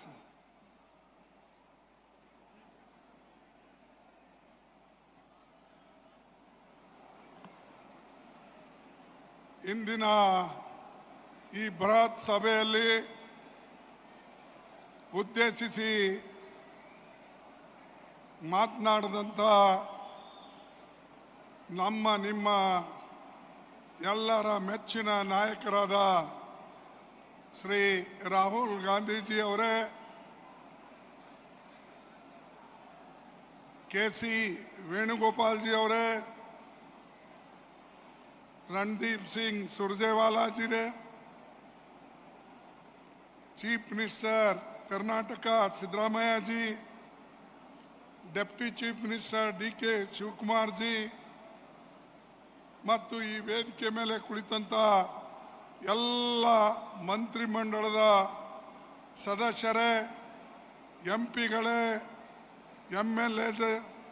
ಎಂಎಲ್ಸಿಗಳೇ ಹಾಗೂ ಕಾಂಗ್ರೆಸ್ ಪಕ್ಷದ ಮುಖಂಡರುಗಳೇ ಮತ್ತು ಇಲ್ಲಿ ಉಪಸ್ಥಿತಿರ್ತಕ್ಕಂಥ ಎಲ್ಲ ನಮ್ಮ ಕಾಂಗ್ರೆಸ್ ಪಕ್ಷದ ಕಾರ್ಯಕರ್ತ ಬಂಧುಗಳೇ, ಭಗಿನಿಯರೇ, ಮಾಧ್ಯಮದ ಮಿತ್ರರೇ, ಈಗಾಗಲೇ ರಾಹುಲ್ ಗಾಂಧೀಜಿ ಅವರು ಬಹಳ ಸ್ಪಷ್ಟವಾಗಿ ಯಾವ ರೀತಿಯಾಗಿ 2024ರಲ್ಲಿ ಮೋದಿ ಅವರು ವೋಟ್ ಕಳ್ಳತನ ಮಾಡಿ ಕದ್ದು ಈ ದೇಶದ ಪ್ರಧಾನಮಂತ್ರಿ ಆಗಿದ್ದಾರೆ. ಅದು ಯಾಕೆ ನಾವು ಇದು ಹೇಳ್ತಾ ಇದ್ದೇವೆ ಅಂದ್ರೆ, ರಾಹುಲ್ ಗಾಂಧೀಜಿ ಅವರು ವಿಶೇಷವಾಗಿ ಬೆಂಗಳೂರಿನಲ್ಲಿ ನಡೆದಂತ ಚುನಾವಣೆಯಲ್ಲಿ ನಮ್ಮ ಸೆಂಟ್ರಲ್ ಬೆಂಗಳೂರು ಚುನಾವಣೆಯಲ್ಲಿ ಒಂದು ಅಸೆಂಬ್ಲಿ ಕ್ಷೇತ್ರವನ್ನು ಆಯ್ಕೆ ಮಾಡಿ ಅವರು ಡೀಟೇಲ್ ವಾಗಿ ಸುಮಾರು 6 ಲಕ್ಷ 60,000 ವೋಟರ್ಗಳು ಅಲ್ಲೇನಿದ್ರು ಅವ್ರದ್ದು ಪ್ರತಿ ಒಂದು ಕೂಡ ಅವರು ಅದರ ಫೋಟೋಗಳು, ಹೆಸರುಗಳು, ಯಾವ ಏರಿಯಾದಲ್ಲಿರ್ತಾರೋ, ಯಾರ ಮನೆಯಲ್ಲಿರ್ತಾರೋ ಅದು ಎಲ್ಲನೂ ಕೂಡ 6 ತಿಂಗಳ ಇದರ ಅಭ್ಯಾಸ ಮಾಡಿ ತದನಂತರ ಒಂದು ನಿರ್ಣಯಕ್ಕೆ ನಾವು ಬಂದಿದ್ದೇವೆ. ಹೋದ ಚುನಾವಣೆ ಇದು ಜನತೆ ಬಗ್ಗೆ ದ್ರೋಹ ಮಾಡತಕ್ಕಂಥ ಚುನಾವಣೆ ಮತ್ತು ನಾವು ದೇಶದಲ್ಲಿ ಸಂವಿಧಾನ ಉಳಿಸಬೇಕು ಮತ್ತು ವಯಸ್ಕರಿಗೆ ಸಿಕ್ಕಂತ ವೋಟಿನ ಅಧಿಕಾರ ಉಳಿಸಬೇಕು, ಪ್ರಜಾಪ್ರಭುತ್ವ ಉಳಿಸಬೇಕು ಅಂತ ಹೇಳಿ ನಮ್ಮ ಪ್ರಯತ್ನ ಇದೆ. ಆದರೆ ಮೋದಿಜಿ ಅವರ ಪ್ರಯತ್ನ ಏನಂದ್ರೆ ಜನ ವೋಟ್ ಕೊಡದೇ ಇದ್ರು ಆ ವೋಟ್ಗಳನ್ನು ಕದ್ದು ಎಲ್ಲಿ ಹೆಚ್ಚಿಗೆ ವೋಟ್ ಮಾಡಬೇಕು, ಯಾವ ಏರಿಯಾದಲ್ಲಿ ಕಡಿಮೆ ವೋಟ್ ಹಾಕಿ ಮಾಡಬೇಕು, ಇದು ಎಲ್ಲನೂ ಕೂಡ ಮೋದಿಜಿ ಅವರು ಮತ್ತು ಶಾ ಅವರು ಇವರೆಲ್ಲ ಪ್ಲಾನ್ ಮಾಡಿ ಎಲೆಕ್ಷನ್ ಕಮಿಷನ್ಗೂ ಕೂಡ ಅವರು ಇವತ್ತಿನ ದಿವಸ ಒತ್ತಡವನ್ನು ತಂದು ಈ ಕೆಲಸ ಮಾಡ್ತಾ ಇದ್ದಾರೆ. ಅದಕ್ಕಾಗಿ ಈಗಿರ್ತಕ್ಕಂಥ ಸರ್ಕಾರ ಇದು ಕಳ್ಳತನದ ಸರ್ಕಾರ. ಕಳ್ಳತನದ ಸರ್ಕಾರ ಇದ್ದ ಕಾರಣ ಇದಕ್ಕೆ ನೈತಿಕ ಬಲ ಇಲ್ಲ. ಸರ್ಕಾರದಲ್ಲಿ ಇರೋಕ್ಕೆ ಯಾವುದೇ ಇದಕ್ಕೆ ಹಕ್ಕಿಲ್ಲ.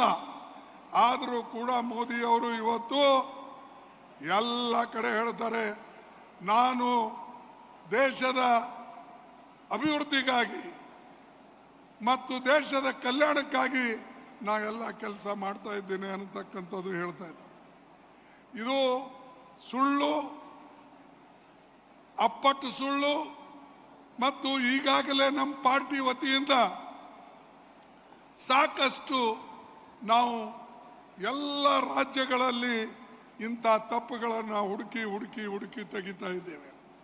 ಮಹಾರಾಷ್ಟ್ರದಲ್ಲಿಯೂ ಕೂಡ ಅದೇ ಮಾಡಿತ್ತು ಮತ್ತು ಉತ್ತರ ಪ್ರದೇಶದಲ್ಲಿ, ಬಿಹಾರದಲ್ಲಿ, ರಾಜಸ್ಥಾನದಲ್ಲಿ ಕೂಡ, ಮಧ್ಯಪ್ರದೇಶದಲ್ಲಿ ಕೂಡ ಎಲ್ಲ ಕಡೆ ಇವತ್ತು ಮತದಾನದ ಅಧಿಕಾರವನ್ನು ನಾವು ಕೊಟ್ಟಿದ್ದೇವೆ.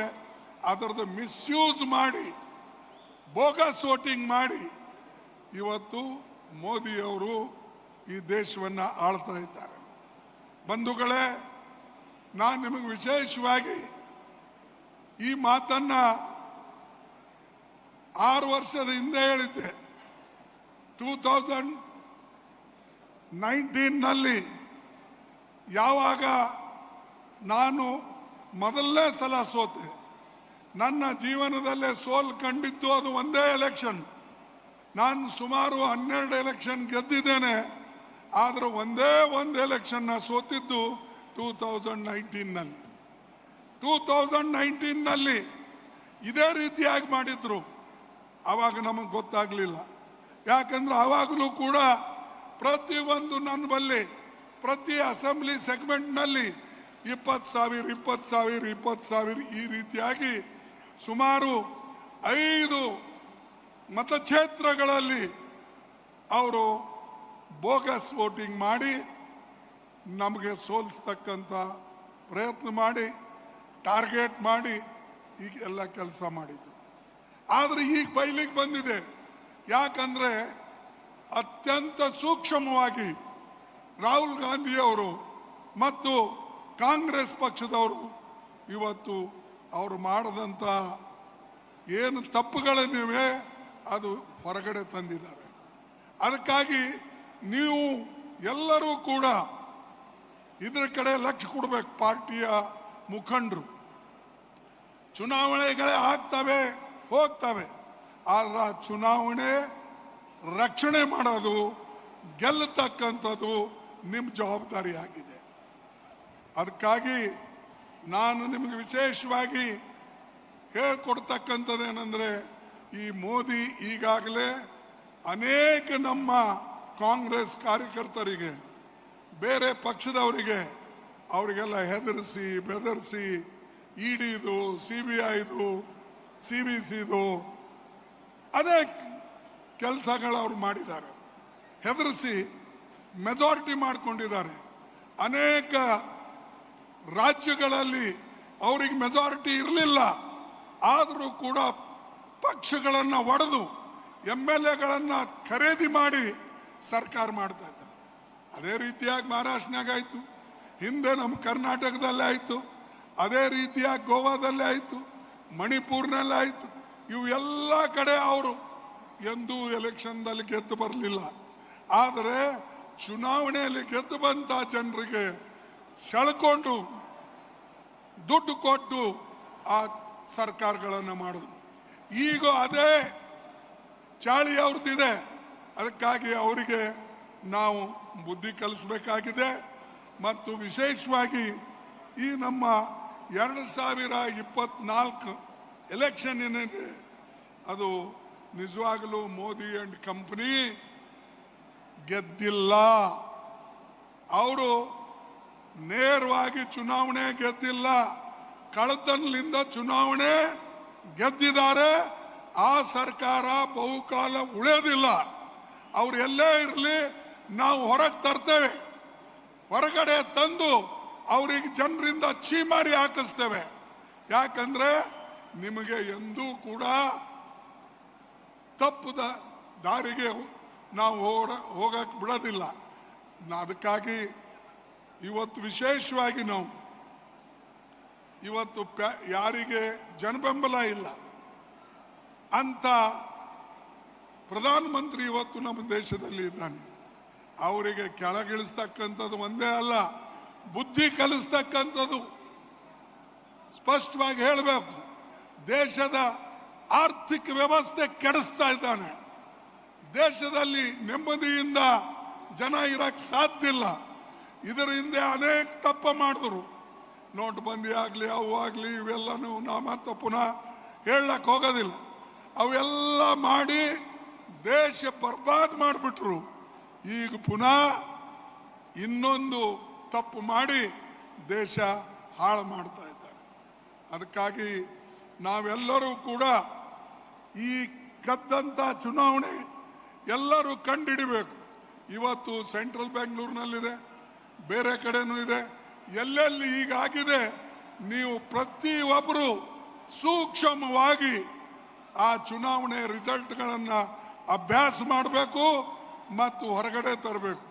ಅದಕ್ಕಾಗಿ ನಾವು ನಾಳೆ ಸೋಮವಾರ ದಿವಸ ಎಲ್ಲ MP ಗಳು ದೊಡ್ಡ ಪ್ರಮಾಣದಲ್ಲಿ ಸೆಂಟ್ರಲ್ ಎಲೆಕ್ಷನ್ ಕಮಿಷನ್ ಮುಂದೆ ಪ್ರೊಸೆಷನ್ನಲ್ಲಿ ಹೋಗಿ ಅವರಿಗೆ ನಾವು ಮೆಮೊರಂಡಮ್ ಕೊಡೋದು ಅಲ್ಲದೆ ಅವರಿಗೆ ಸ್ಪಷ್ಟವಾಗಿ ತಿಳಿಸ್ತೇವೆ, ನಿಮ್ಮ ಕಣ್ಣು ಮುಂದೆ ಈ ರೀತಿಯಾಗಿ ನಡೆದಿದೆ, ಇದಕ್ಕೆ ನೀವು ಬೆಂಬಲ ಕೊಡ್ತಾ ಇದ್ದೀರಿ, ಅದಕ್ಕಾಗಿ ನೀವು ಕೂಡ ಅಧಿಕಾರದಲ್ಲಿ ಇರ್ತಕ್ಕಂಥ ಯೋಗ್ಯರಲ್ಲ ಅಂತಕ್ಕಂಥದ್ದನ್ನು ನಾವು ಹೇಳಬೇಕಾಗ್ತದೆ.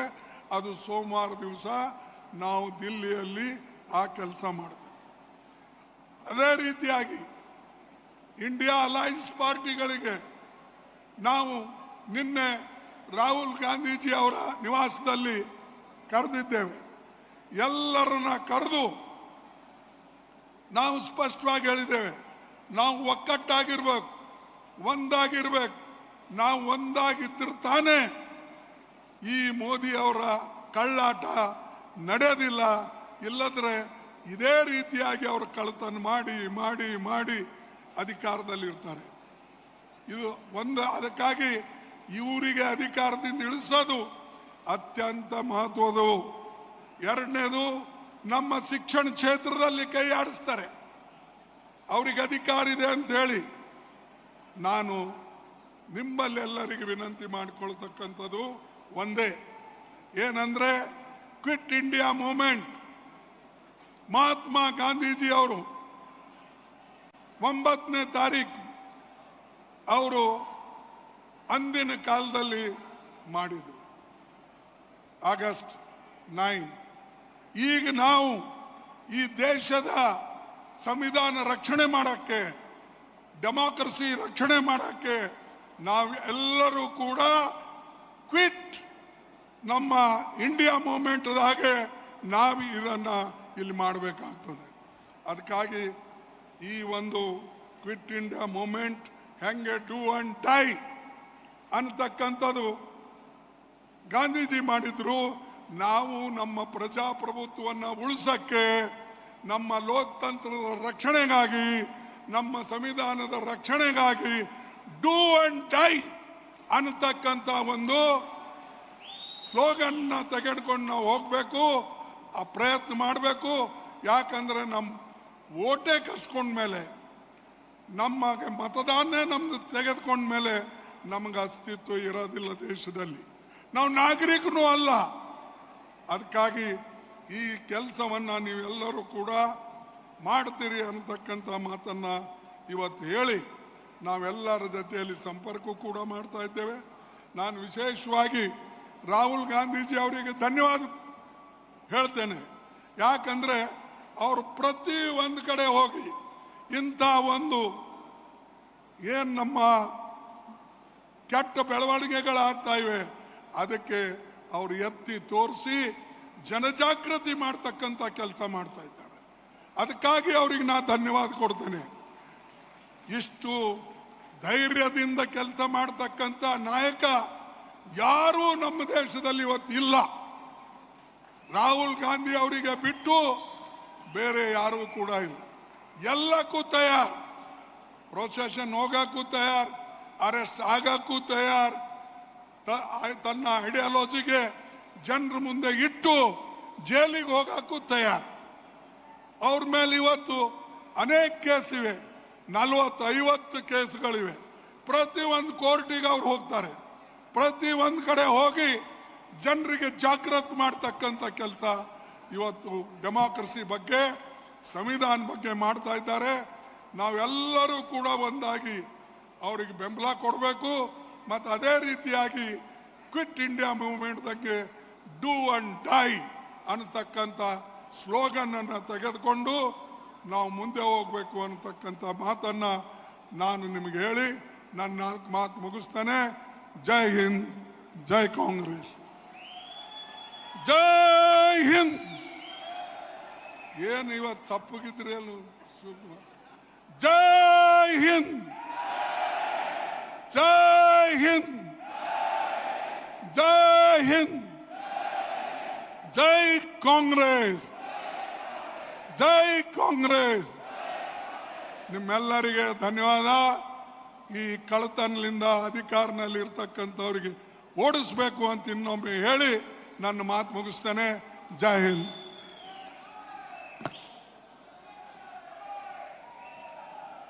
ಎಲ್ಲ ಕೂತ್ಕೊಳ್ಳಿ.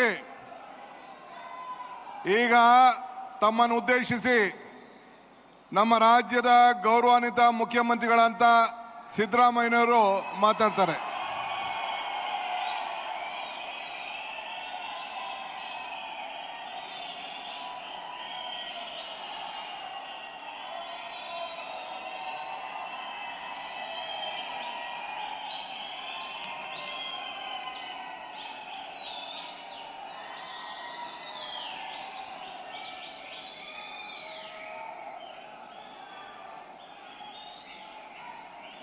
ಈ ಪ್ರತಿಭಟನಾ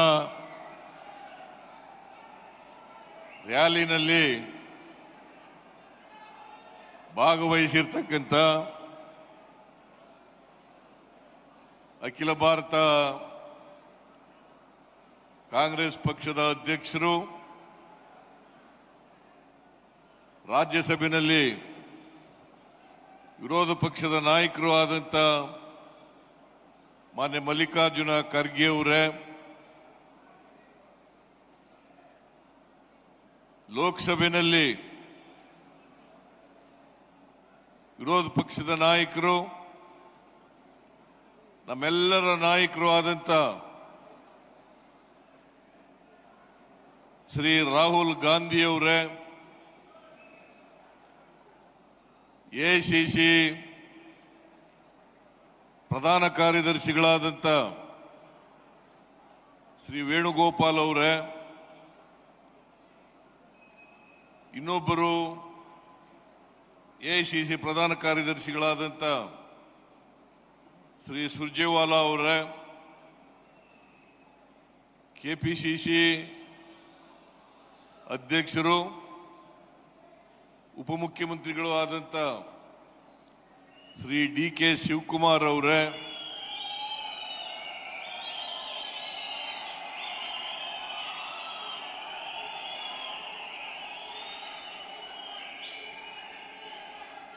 ಎಲ್ಲ ನನ್ನ ಸಚಿವ ಸಹೋದ್ಯೋಗಿಗಳೇ, ಲೋಕಸಭಾ ಮತ್ತು ರಾಜ್ಯಸಭಾ ಸದಸ್ಯರುಗಳೇ, ವಿಧಾನಸಭೆಯ ಮತ್ತು ವಿಧಾನ ಪರಿಷತ್ತಿನ ಸದಸ್ಯರುಗಳೇ, ಮಾಜಿ ಮಂತ್ರಿಗಳೇ,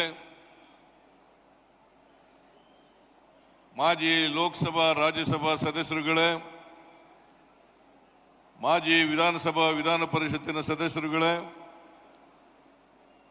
ಕಾಂಗ್ರೆಸ್ಸಿನ ಇತರ ಎಲ್ಲ ಮುಖಂಡರುಗಳೇ,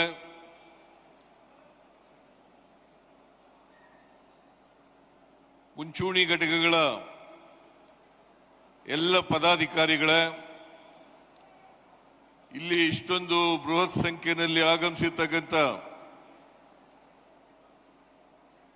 ಎಲ್ಲ ಆತ್ಮೀಯ ಕಾರ್ಯಕರ್ತ ಬಂಧುಗಳೇ, ತಾಯಂದಿರೇ, ಯುವಕ ಮಿತ್ರರೇ, ಮಾಧ್ಯಮದ ಗೆಳೆಯರೇ, ಈಗಾಗಲೇ ಮಾತನಾಡಿದಂಥ ಮಾನ್ಯ ಖರ್ಗೆಯವರು, ಮಾನ್ಯ ರಾಹುಲ್ ಗಾಂಧಿಯವರು ಈ ಸಭೆಯ ಉದ್ದೇಶವನ್ನು ಪ್ರಸ್ತಾಪ ಮಾಡಿ ಅನೇಕ ವಿಚಾರಗಳನ್ನು ನಿಮ್ಮ ಮುಂದೆ ಪ್ರಸ್ತಾಪ ಮಾಡಿದ್ದಾರೆ. ಹಾಗಾಗಿ ನಾನು ಹೆಚ್ಚು ಮಾತನಾಡಲಿಕ್ಕೆ ಹೋಗಲ್ಲ. ಈ ಪ್ರತಿಭಟನಾ ರ್ಯಾಲಿ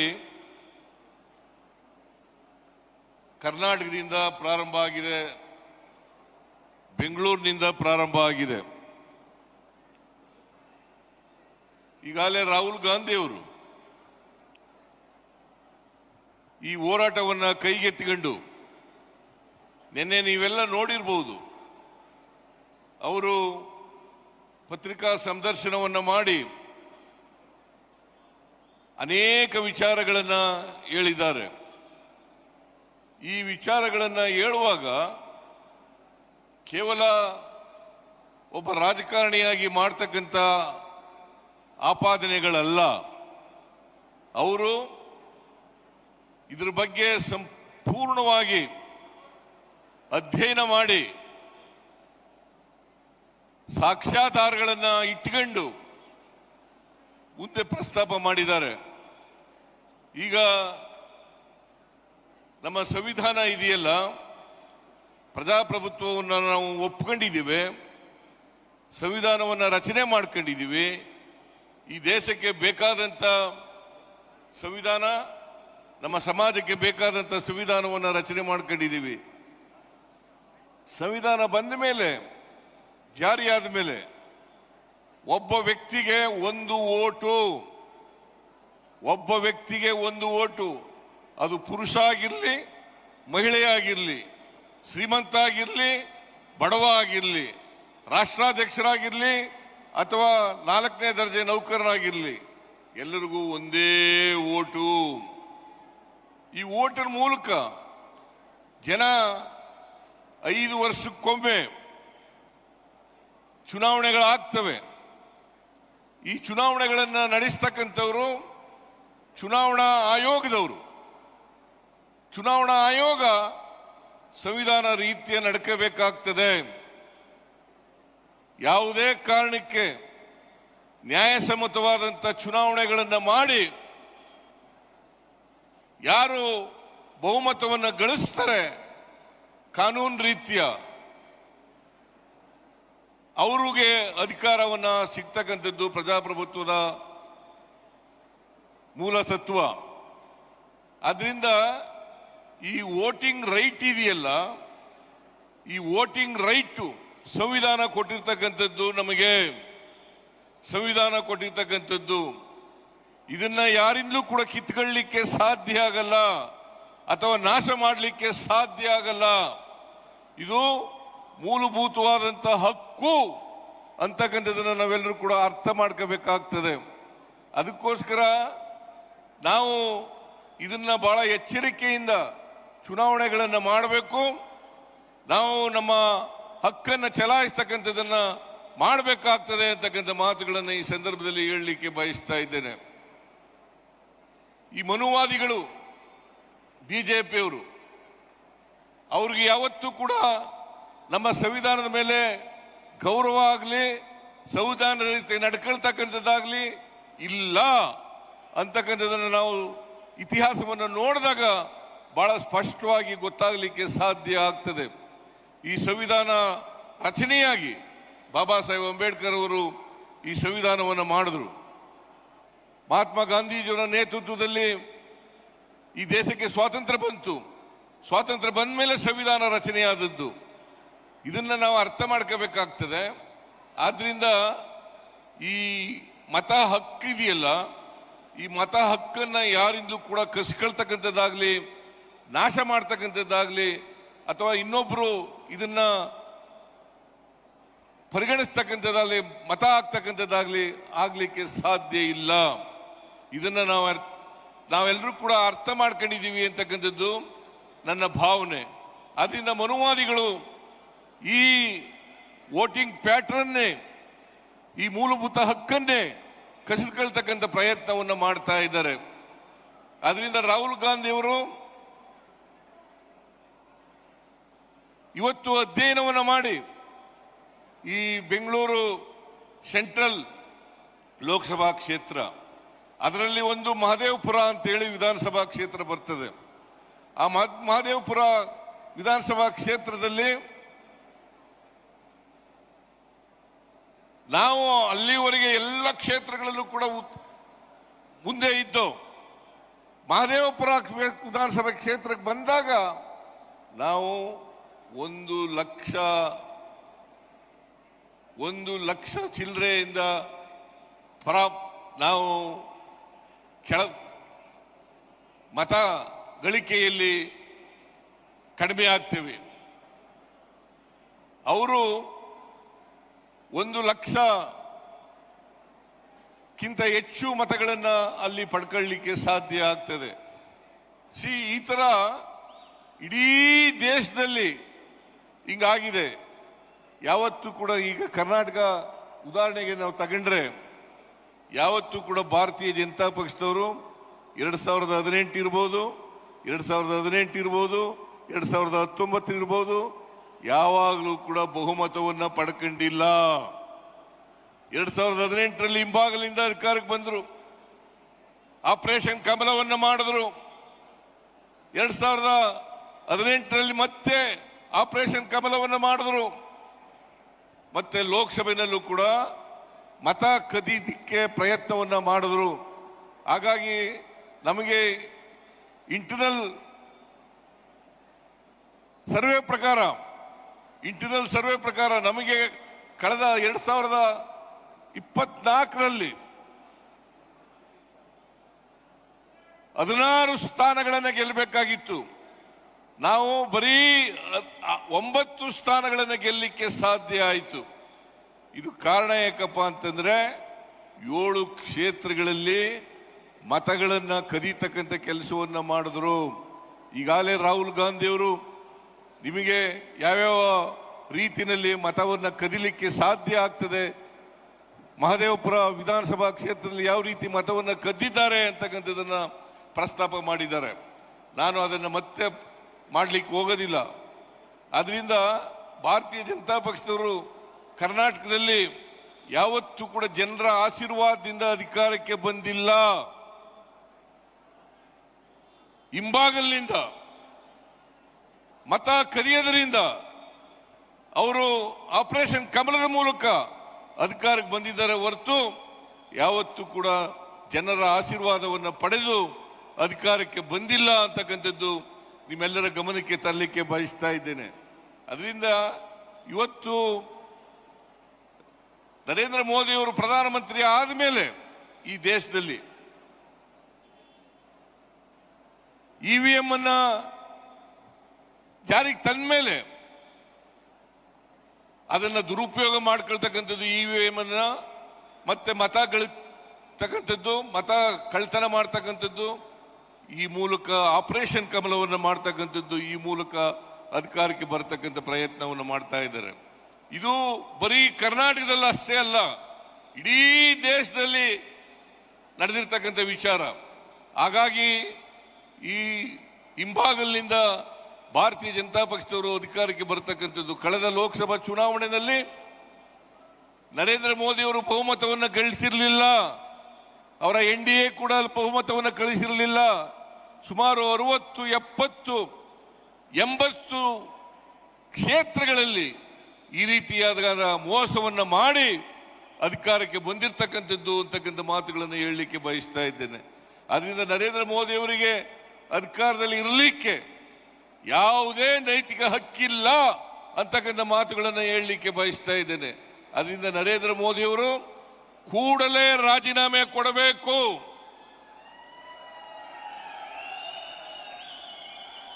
ಕೂಡಲೇ ರಾಜೀನಾಮೆಯನ್ನು ಕೊಟ್ಟು ಮತ್ತೆ ಚುನಾವಣೆಯನ್ನು ಎದುರಿಸಿ ಸಂವಿಧಾನಬದ್ಧವಾಗಿ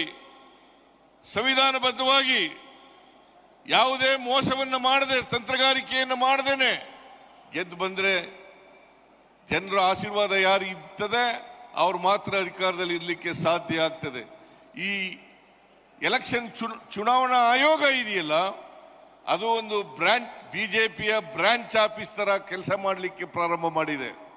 ಬಿಜೆಪಿಯ ಬ್ರಾಂಚ್ ಆಫೀಸ್ ಅಲ್ಲಿರ್ತಕ್ಕಂಥವ್ರು ಎಲ್ಲರೂ ಕೂಡ ಬಿಜೆಪಿ ಏನು ಹೇಳ್ತದೆ ಅದನ್ನೇ ಮಾಡ್ತಕ್ಕಂಥ ಕೆಲಸವನ್ನ ಮಾಡ್ತಾರೆ.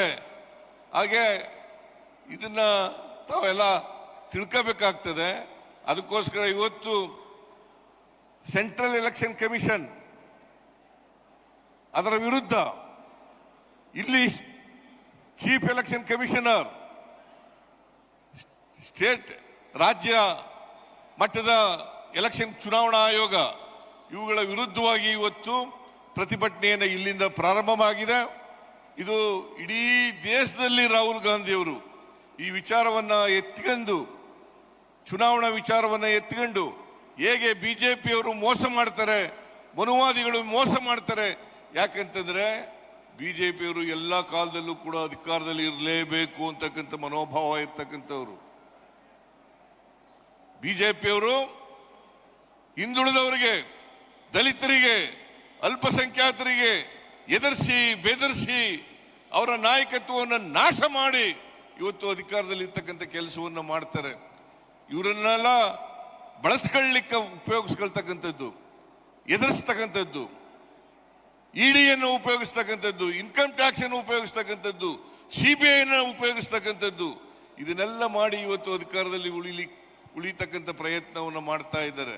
ಅದರಿಂದ ನಾವು ಯಾವುದೇ ಕಾರಣಕ್ಕೆ ಈ ಪ್ರಜಾಪ್ರಭುತ್ವ ಸಂವಿಧಾನ ಇದು ಇವರನ್ನ ತಿರುಚಲಿಕ್ಕೆ ಬಿಡಬಾರದು ಅಂತಕ್ಕಂಥ ಮಾತುಗಳನ್ನು ಹೇಳಲಿಕ್ಕೆ ಬಯಸ್ತಾ ಇದ್ದೇನೆ. ಅದರಿಂದ ಸಂವಿಧಾನವನ್ನು ಉಳಿಸ್ತಕ್ಕಂಥದ್ದು, ರಕ್ಷಣೆ ಮಾಡ್ತಕ್ಕಂಥದ್ದು ನಮ್ಮೆಲ್ಲರ ಜವಾಬ್ದಾರಿ ಅಂತಕ್ಕಂಥ ಮಾತುಗಳನ್ನು ಹೇಳಲಿಕ್ಕೆ ಬಯಸ್ತಾ ಇದ್ದೇನೆ. ಅದರಿಂದ ಸಂವಿಧಾನ ಉಳಿದ್ರೆ ನಾವೆಲ್ಲ ಉಳಿಲಿಕ್ಕೆ ಸಾಧ್ಯ ಆಗ್ತದೆ. ಆದ್ದರಿಂದ ಸಂವಿಧಾನವನ್ನು ಉಳಿಸ್ತಕ್ಕಂಥದ್ದು, ಸಂವಿಧಾನವನ್ನು ರಕ್ಷಣೆ ಮಾಡ್ತಕ್ಕಂಥದ್ದು, ಪ್ರಜಾಪ್ರಭುತ್ವವನ್ನು ಉಳಿಸ್ತಕ್ಕಂಥದ್ದು, ಪ್ರಜಾಪ್ರಭುತ್ವವನ್ನು ರಕ್ಷಣೆ ಮಾಡ್ತಕ್ಕಂಥದ್ದು ನಮ್ಮೆಲ್ಲರ ಕರ್ತವ್ಯ ಅಂತಕ್ಕಂಥ ಮಾತುಗಳನ್ನು ಹೇಳಲಿಕ್ಕೆ ಬಯಸ್ತಾ ಇದ್ದೇನೆ. ಯಾಕೆಂದ್ರೆ ಈ ಸಂವಿಧಾನ ಉಳಿದ್ರೆ ಸಮಾನತೆ ಬರಲಿಕ್ಕೆ ಸಾಧ್ಯ ಆಗ್ತದೆ. ದಲಿತ ವರ್ಗದವರಿಗೆ, ಹಿಂದುಳಿದವರಿಗೆ, ಬಡವರಿಗೆ, ಮಹಿಳೆಯರಿಗೆ, ಕಾರ್ಮಿಕರಿಗೆ ಅವರಿಗೆ ನ್ಯಾಯ ಸಿಕ್ಕಲಿಕ್ಕೆ ಸಾಧ್ಯ ಆಗ್ತದೆ. ಈ ಅಸಮಾನತೆಯನ್ನು ಎಲ್ಲಿವರೆಗೆ ನಾವು ತೊಡೆದಾಕದಿಲ್ವೋ ಅಲ್ಲಿವರೆಗೆ ಈ ದೇಶದಲ್ಲಿ ಶಾಂತಿ, ನೆಮ್ಮದಿ ಉಳಿಲಿಕ್ಕೆ ಸಾಧ್ಯ ಇಲ್ಲ ಅಂತಕ್ಕಂಥ ಮಾತುಗಳನ್ನು ಈ ಸಂದರ್ಭದಲ್ಲಿ ಹೇಳಲಿಕ್ಕೆ ಬಯಸ್ತಾ ಇದ್ದೇನೆ. ಆದ್ರಿಂದ ಅಸಮಾನತೆಯನ್ನು ತೊಡೆದಾಕ್ತಕ್ಕಂಥದ್ದು ನಮ್ಮೆಲ್ಲರ ಜವಾಬ್ದಾರಿ. ಇದು ಬರಬೇಕಾದ್ರೆ, ಇದು ಆಗಬೇಕಾದ್ರೆ ಯಾರಿಗೆ ಸಾಮಾಜಿಕ ನ್ಯಾಯದಲ್ಲಿ ನಂಬಿಕೆ ಇದೆ, ಯಾರಿಗೆ ಭಾತೃತ್ವದಲ್ಲಿ ನಂಬಿಕೆ ಇದೆ, ಯಾರಿಗೆ ಸಂವಿಧಾನದಲ್ಲಿ ನಂಬಿಕೆ ಇದೆ, ಯಾರಿಗೆ ಪ್ರಜಾಪ್ರಭುತ್ವದಲ್ಲಿ ನಂಬಿಕೆ ಇದೆ, ಅವರು ಮಾತ್ರ ಅಧಿಕಾರಕ್ಕೆ ಬಂದಾಗ ಮಾತ್ರ ಎಲ್ರಿಗೂ ಸಮಾನ ಅವಕಾಶಗಳು ಸಿಗಲಿಕ್ಕೆ ಸಾಧ್ಯ ಆಗ್ತದೆ.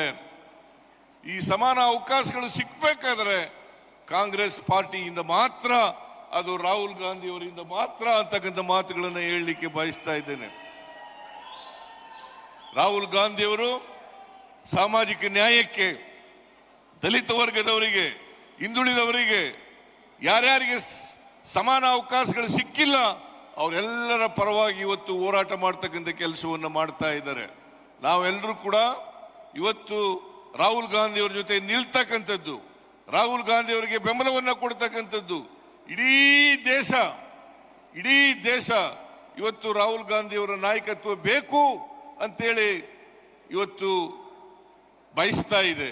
ಅದಕ್ಕೋಸ್ಕರ ನಾವೆಲ್ಲರೂ ಕೂಡ ರಾಹುಲ್ ಗಾಂಧಿ ಅವರ ಜೊತೆ ನಿಲ್ಲೋಣ, ರಾಹುಲ್ ಗಾಂಧಿ ಅವರ ಹೋರಾಟದಲ್ಲಿ ನಾವೆಲ್ಲರೂ ಕೂಡ ಪಾಲ್ಗೊಳ್ಳೋಣ ಅಂತಕ್ಕಂಥ ಮಾತುಗಳನ್ನು ಹೇಳಿ ಇವತ್ತು ಇಷ್ಟೊಂದು ದೊಡ್ಡ ಸಂಖ್ಯೆಯಲ್ಲಿ ತಾವೆಲ್ಲ ಬಂದಿದ್ದೀರಿ. ನೀವು ಬಂದು ರಾಹುಲ್ ಗಾಂಧಿ ಅವರಿಗೆ ಬೆಂಬಲವನ್ನು ವ್ಯಕ್ತ ಮಾಡಿದಿರಿ, ಅದಕ್ಕೆ ನಿಮ್ಗೆಲ್ಲರಿಗೂ ನಮಸ್ಕಾರಗಳನ್ನು ಹೇಳಲಿಕ್ಕೆ ಬಯಸ್ತಾ ಇದ್ದೇನೆ. ಮತ್ತೆ ಇಷ್ಟೊಂದು ದೊಡ್ಡ ಪ್ರಮಾಣದ ಕಾರ್ಯಕ್ರಮವನ್ನು ಏರ್ಪಾಡು ಮಾಡಿದವರು ಕೆಪಿಸಿಸಿ ಅವರು. ಅದರಿಂದ ಕೆಪಿಸಿಸಿ ಅಧ್ಯಕ್ಷರಿಗೆ, ಅವರ ಎಲ್ಲ ಪದಾಧಿಕಾರಿಗಳಿಗೆ ಮತ್ತು ನಿಮಗೆ ನಮಸ್ಕಾರಗಳನ್ನು ಹೇಳಿ ನನ್ನ ಮಾತುಗಳನ್ನು ಮುಗಿಸ್ತೇನೆ. ಜೈ ಹಿಂದ್, ಜೈ Karnataka.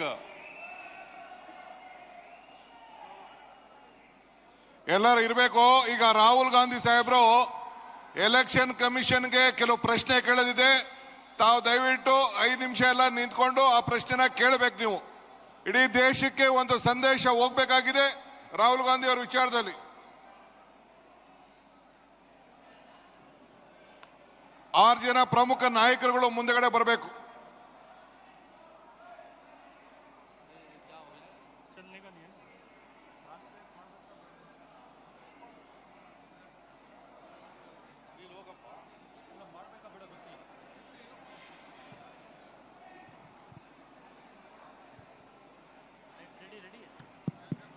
Hello.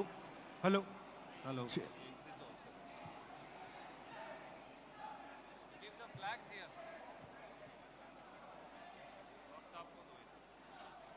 We need translator. Sir, he's here. Sharad, come. English. Okay. So, here are 5 questions to the Election Commission of India. Instead of threatening me, answer these 5 questions. Number 1, why are you not giving voter lists in digital machine readable format to the people of India? Number 2, why are you destroying video evidence? Number 3, why is ECI committing massive fraud in the voter lists? Number 4, why is ECI threatening opposition instead of answering our questions? And finally, why is ECI behaving like an agent of the BJP? Namaskar. आप सब हमारे साथ नारा लगाएंगे, चुनाव आयोग हिसाब दो, जवाब दो। चुनाव आयोग जवाब दो, चुनाव आयोग हिसाब दो, चुनाव आयोग जवाब दो,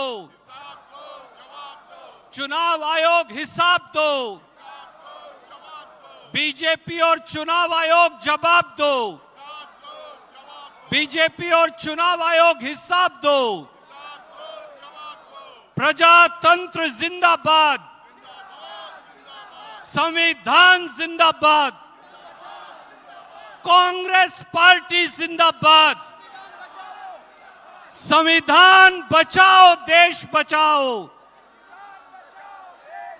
संविधान बचाओ, संविधान बचाओ, संविधान बचाओ, संविधान बचाओ, संविधान बचाओ, संविधान बचाओ, संविधान बचाओ.